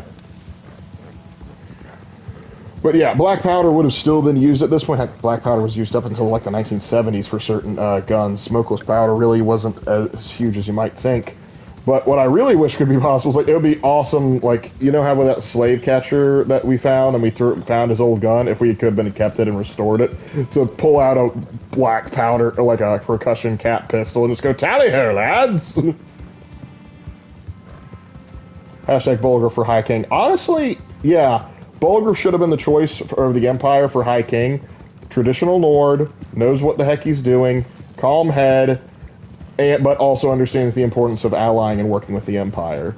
Elisif is like, yeah, like they just want her as a puppet. That I can't. The Stormcloaks are right, but Elisif's a puppet. Like, yeah, you're right, but it beats being a complete moron, just as the founders intended. Ah, yes, I own, like I own a Kentucky rifle, as the founding fathers intended. 3 ruffians break into my home. What the devil? Well, I grab my Kentucky rifle, shoot a golf ball size hole in the first man, and then pull out my flintlock pistol, miss my country mile because it's smooth ball, and nail the neighbor's dog. Then I run upstairs and fire off my cannon loaded with grape shot. Tally-ho! They turn into a fine mist, and I charge the last scared rapscallion with a bayonet. He bleeds out on the floor while calling for an ambulance because triangular bayonet wounds are very hard to stitch up. Ah, yes. Just as the founding fathers intended. I'm gonna make a Chaos Orbit for my White Scar Successor Chapter. I got Blood Manticores, the Blight Hounds, and the Child of Zenak. I like the Blight Hounds. That sounds fun. You okay, buddy? You want some Bardock root? Will that make you feel better? I got it to Lark Space Marine question. How should the Space Wolves treat the Primaris and Space Wolf stories? Think about having them called Cursed Fang for a start. If they haven't had any interaction with Gilliman yet and had that discussion, then yes, that would actually be a fair. They might treat it that way. That comic is also one of the best things on the internet. Oh yeah, that always brings a chuckle. And I gotta say, after seeing a Kentucky rifle in action, I kind of want one. Or a Pennsylvania rifle. I know they're very similar. Alright, many indigenous people prefer the flintlocks over percussion cap because they can find flint in the wild. And caps are more limited. Yeah, if you don't have the means to produce more percussion caps, flints are more reliable. Or, if you're really stretched, matchlocks, baby. Could the Flood infect a Space Marine? Probably. If it's biological material, the Flood can infect it.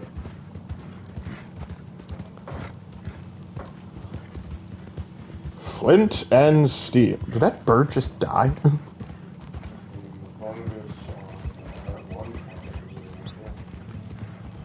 Oh, they're out of bullets. Pulls out a percussion cap pistol and nails Agent Milton. Yeah, like, for give you an example, the kind of vibe I'm going for. One of the unique weapons you could get in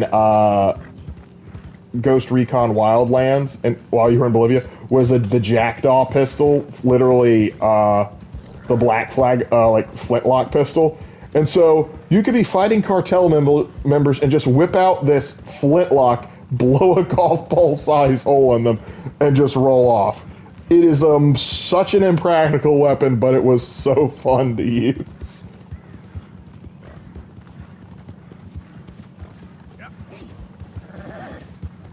Nigel, not gonna lie, probably already had his worse stuff than the Flood, and I can totally infect a Marine literally look at the Death Guard.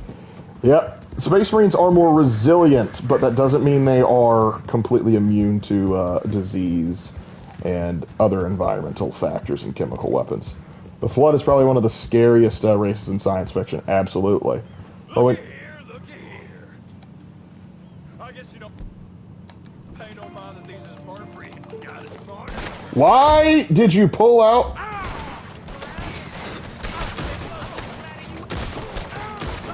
I asked you. I begged you even to pull out the repeater. And you grabbed the lasso? I'm putting as many bullets in you as I can. But listen to that gun go. That's good.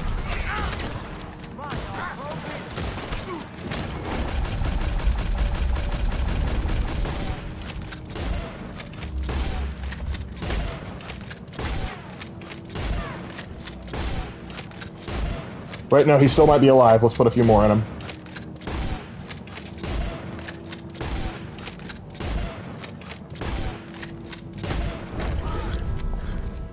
Yeah, recover from that, a-hole.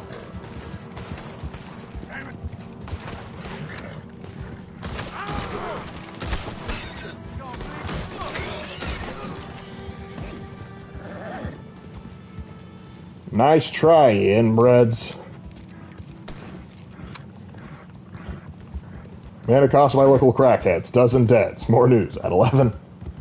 Flood. If you're biological, you're screwed. Even if you're like even if you're like mechanical, you're not completely immune. They may not be able to infect you, but they can F with you. E5, we need him to stop from coming back as a lich. Oh, he can come back as a lich. That means I get to kill him again, and again, and again. Alright, let's see how old Trelawney's doing.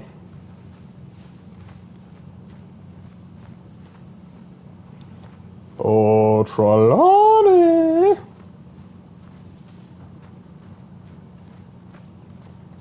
Uncle, go do something useful.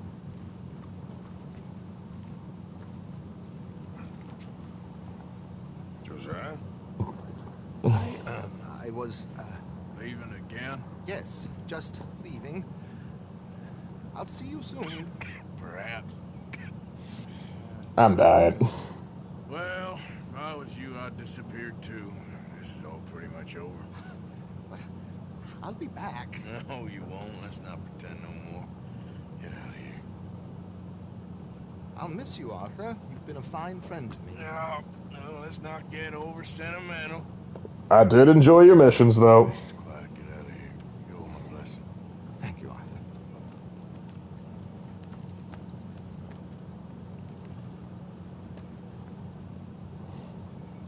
Oh, what have I become? My sweetest friend. Rainfalls, how you doing? Sorry about your son. How are you? A little better. I hope so. How can I help you? I'm sorry to impose on you again, but I believe I have made progress brokering peace. Until I may have screwed that up. Colonel Favors has agreed to a meeting to discuss and maybe resolve his alleged grievances and mine. Now, he has lied to me more times than I care to remember, but maybe this time he must want peace.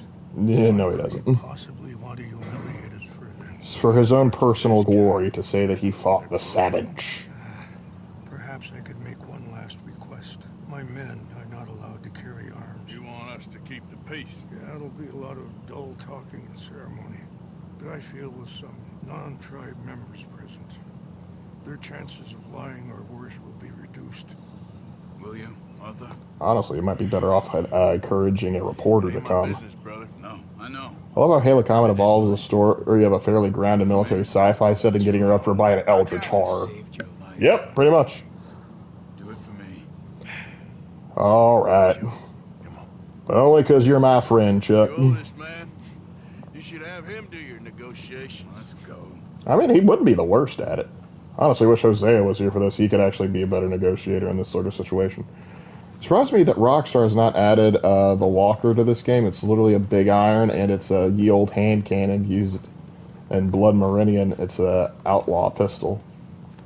I mean, yeah, but they kind of also forgot about this game because they were still milking GTA 5 for all it's worth, and they will continue to do so until GTA 6 comes out, so maybe next century. Both of you. You have already done so much. Ain't a problem. Just hope nobody recognizes me. I've had a few run-ins with the army recently. I wish we could have done more to control the situation. Dutch shouldn't have gotten involved. Now Eagle Flies is under arrest. It certainly won't help our case today. I will find a way to help him. I promise you. Problem is, though, by attacking that army squad, we have now given the colonel exactly what he I am wants. not asking for very much, but when our people are sick and hungry, and we find our medicine and supplies are being deliberately withheld, how can we not view that as something personal? When they destroy our sacred sites, how can I convince Eagle Flies? Man, and suicidal others turkeys. They shouldn't fight back. Maybe that's part of the reason they're doing these things. Because they want you to fight. Exactly. Be able to say, look, you see how I've heard Red Dead Redemption series over GTA. Much better characters. And, yeah, the story characters are better. I 100% agree. And that's also because with GTA, everyone's just kind of awful. In Red Dead Redemption, you have awful people, but you also have really good people, too. Road turkey, good eating. Yep. You literally just attack army units. Don't come to me saying, oh, woe is me. How do they even think you're going to stay in this reservation at this point? Yeah, that's the point. Dutch screwed everybody over in this nonsense. I mean, this colonel had it out for them, but we gave the colonel exactly what he wanted.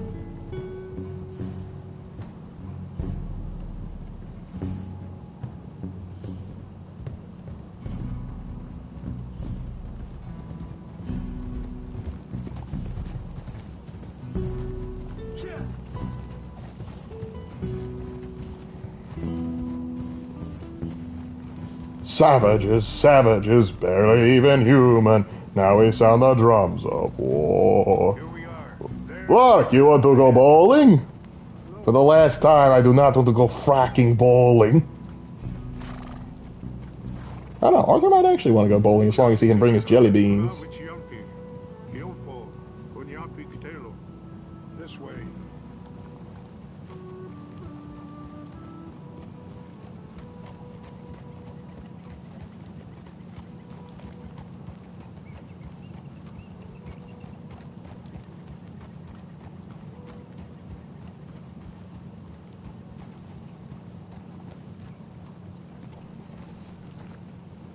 Red Dead Games playing as a younger Dutch before the gang would be interesting, I think. That actually would be interesting.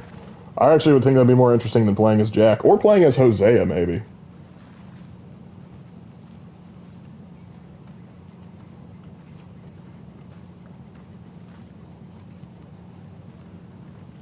How y'all doing, boys? Fine? Okay. Colonel Favors, Captain Monroe, we come in peace. Billy Bob? Who are these two? They're friends of my people. Interesting looking fellows. We are, aren't we? Cause any trouble? Well, I should hope not. Listen, Mr. Chief. Yes, Mr. I can't say that silly name. In English, they call me Rain's Fall. Yes, I'm sure they do. Maybe your horse would be good at bowling. They already got turkey. Yeah, here you go. We're all Americans here, and we want an outcome. But quite frankly, I'm confused. I just can't believe it's not butter. Little more than criminals, in my opinion. Keep breaking peace treaties we've made, causing disturbances in everybody's lives. And they've said very hurtful things about my mother. I pride myself on being a gentleman. Really, I do. But there are limits. So, let me be very... Are you okay, man? No, I'm dying. Take him away. Where was I? You're a gentleman with limits? Are you being facetious, sir? No, I'm being a Phoenician, sir. Are you being facetious, Captain Monroe? What? I didn't hear you. Sir, I am not. Chief Rains. That's Rain's Fall. Exactly. Chief Rains. It's quite a cough. Sure. Wait here. I'll fetch you some water. Oh, that's nice of you. Thank you. Cause trouble, Arthur pulls out list of trouble. No. You know he's going to have Monroe court-martialed. Or attempt to. He's going to make a disgrace of him. Monroe? Seems likable enough for a West Pointer. Why? You know what Favors is like. Because he thinks it's right. Because he thinks Monroe is a patsy. Or a spy. He's convinced he had something to do with those vaccines getting stolen. He thinks Monroe is going to force him into making a concession with the Indians. So he removes Monroe. Removes how? Favors wants him tried for treason. And hanged. Why does Favor care about the Indians? Because he doesn't want to back down. His whole professional life. You know what they say about him. That he's worthless and weak, and those are his good points. The man who missed the battle. Poor Monroe. Kinda like that. No. But still, he's kind of stuck up. Violated the treaty. That treaty is null and void. I have been appointed to negotiate. Feeling better? Yeah. Come on. Let's go. lands you currently occupy belong to the United States government. Why is this so confusing, sir? Why? Good day, Colonel Favors. Well, that was remarkably unproductive. I'm afraid the federal government was quite clear, Colonel, that it wanted peace, and peace for all, and that the treaty had not been broken by anybody. Oh, is that so, sir? And did it want impudence, sir? From a junior GTA Vice City is my officer favorite public? GTA game. Oh, Was cool. that its plan too, sir? Who is your favorite You Red Dead insulted Redemption me. character? You insulted My our favorite regiment. one? Arrest this man. Arrest me. Arthur, kinda, but I also really like Hosea. Treason. Are you mad? You had those vaccines stolen. You disrupted a negotiation. Let him go. This is all getting out of hand. I, Captain Monroe, let's get out of here. If I were you, I'd keep my mouth shut, amigo. I don't want to kill this man, but shall. Get away with this. Can we kill the Colonel instead? Captain Monroe, mount up now. We're getting out of here. We need to leave now. I got a shot. I'll kill you. What are you doing? Open fire!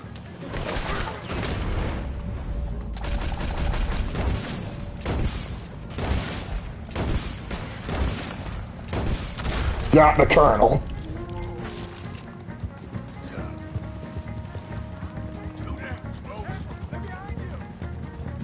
Do that and get fanned by the entire regiment.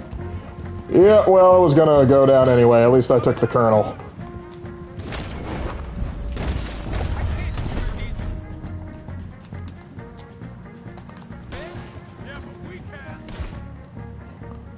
What great points. We're gonna need some stopping power here.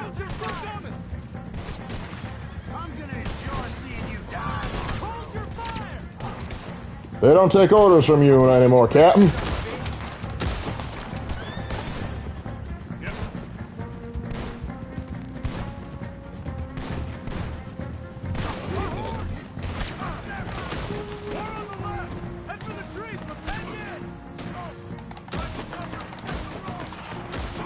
Got him. Come on.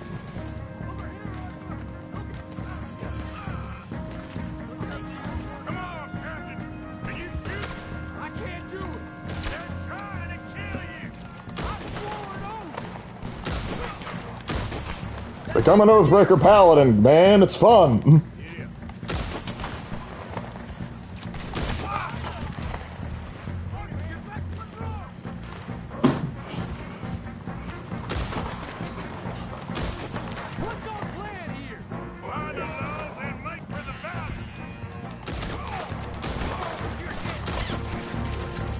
Man, I wish I could steal those uniforms. They are cool. What happened? Colonel Captain Monroe. I didn't abandon him. I'm riding a game. Okay, I guess I'm not allowed to ride my horse.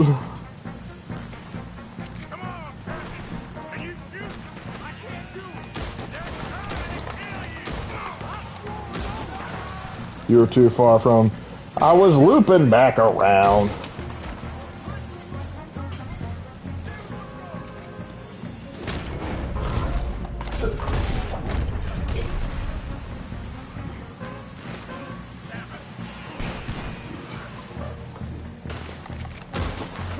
Got it. How could you go a few feet from me? I don't know. I guess I was so selfish. Coward? Your colonel was the coward. Was being the operative word. He has now achieved room temperature.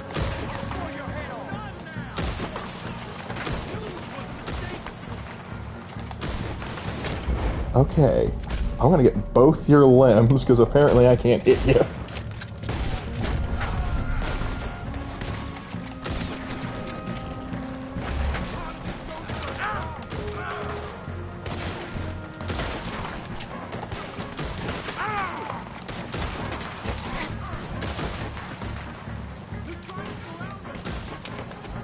Was killing the colonel affect the story in any way? Probably not, no.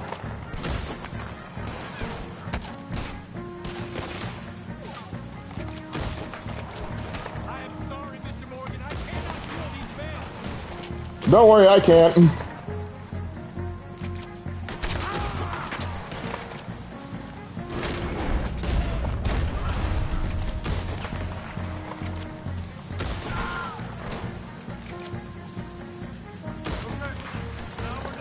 Let's go.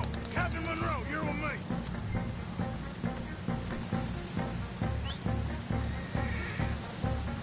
Alright, Monroe, we ride. Hi, now we'll send you to Monrovia in Liberia.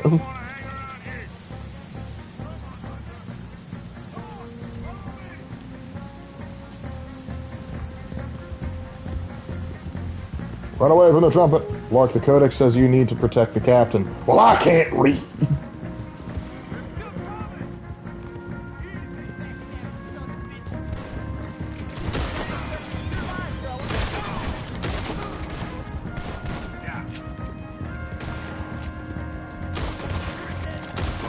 Parthian shot. You know, I know you said you couldn't kill these men, but could you kill their horses? Everybody okay? Not really.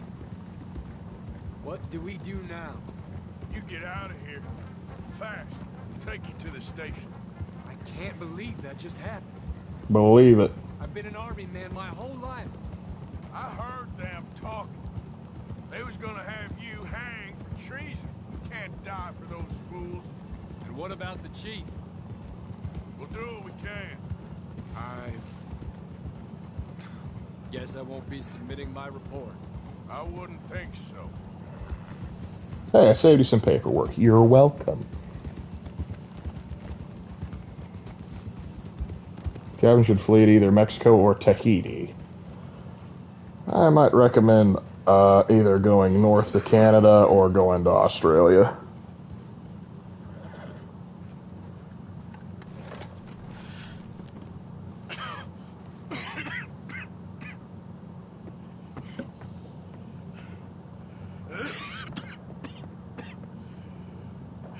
Get out of here, Captain Monroe. I fear it may be Mr. Monroe from now on. I'm sorry about your career. Here. Here's some money. This makes it all better. You take it and get out of here and start a new life somewhere. Here, Tahiti's nice. Thank you. Just hop on a train to Saint Denis, jump on a boat, but avoid Guam. Where? Forget about it. This isn't Montana, right? If so, we should probably just head to Canada or even Britain if you can get an extra distance. Oh, hey! Well, never better. What are you doing here? Well, I'm on my way down to Mexico. They're finally sending me on a mission. Without permission. Dorkins is very jealous. Money is always the best band-aid. I don't know, can money stop bleeding?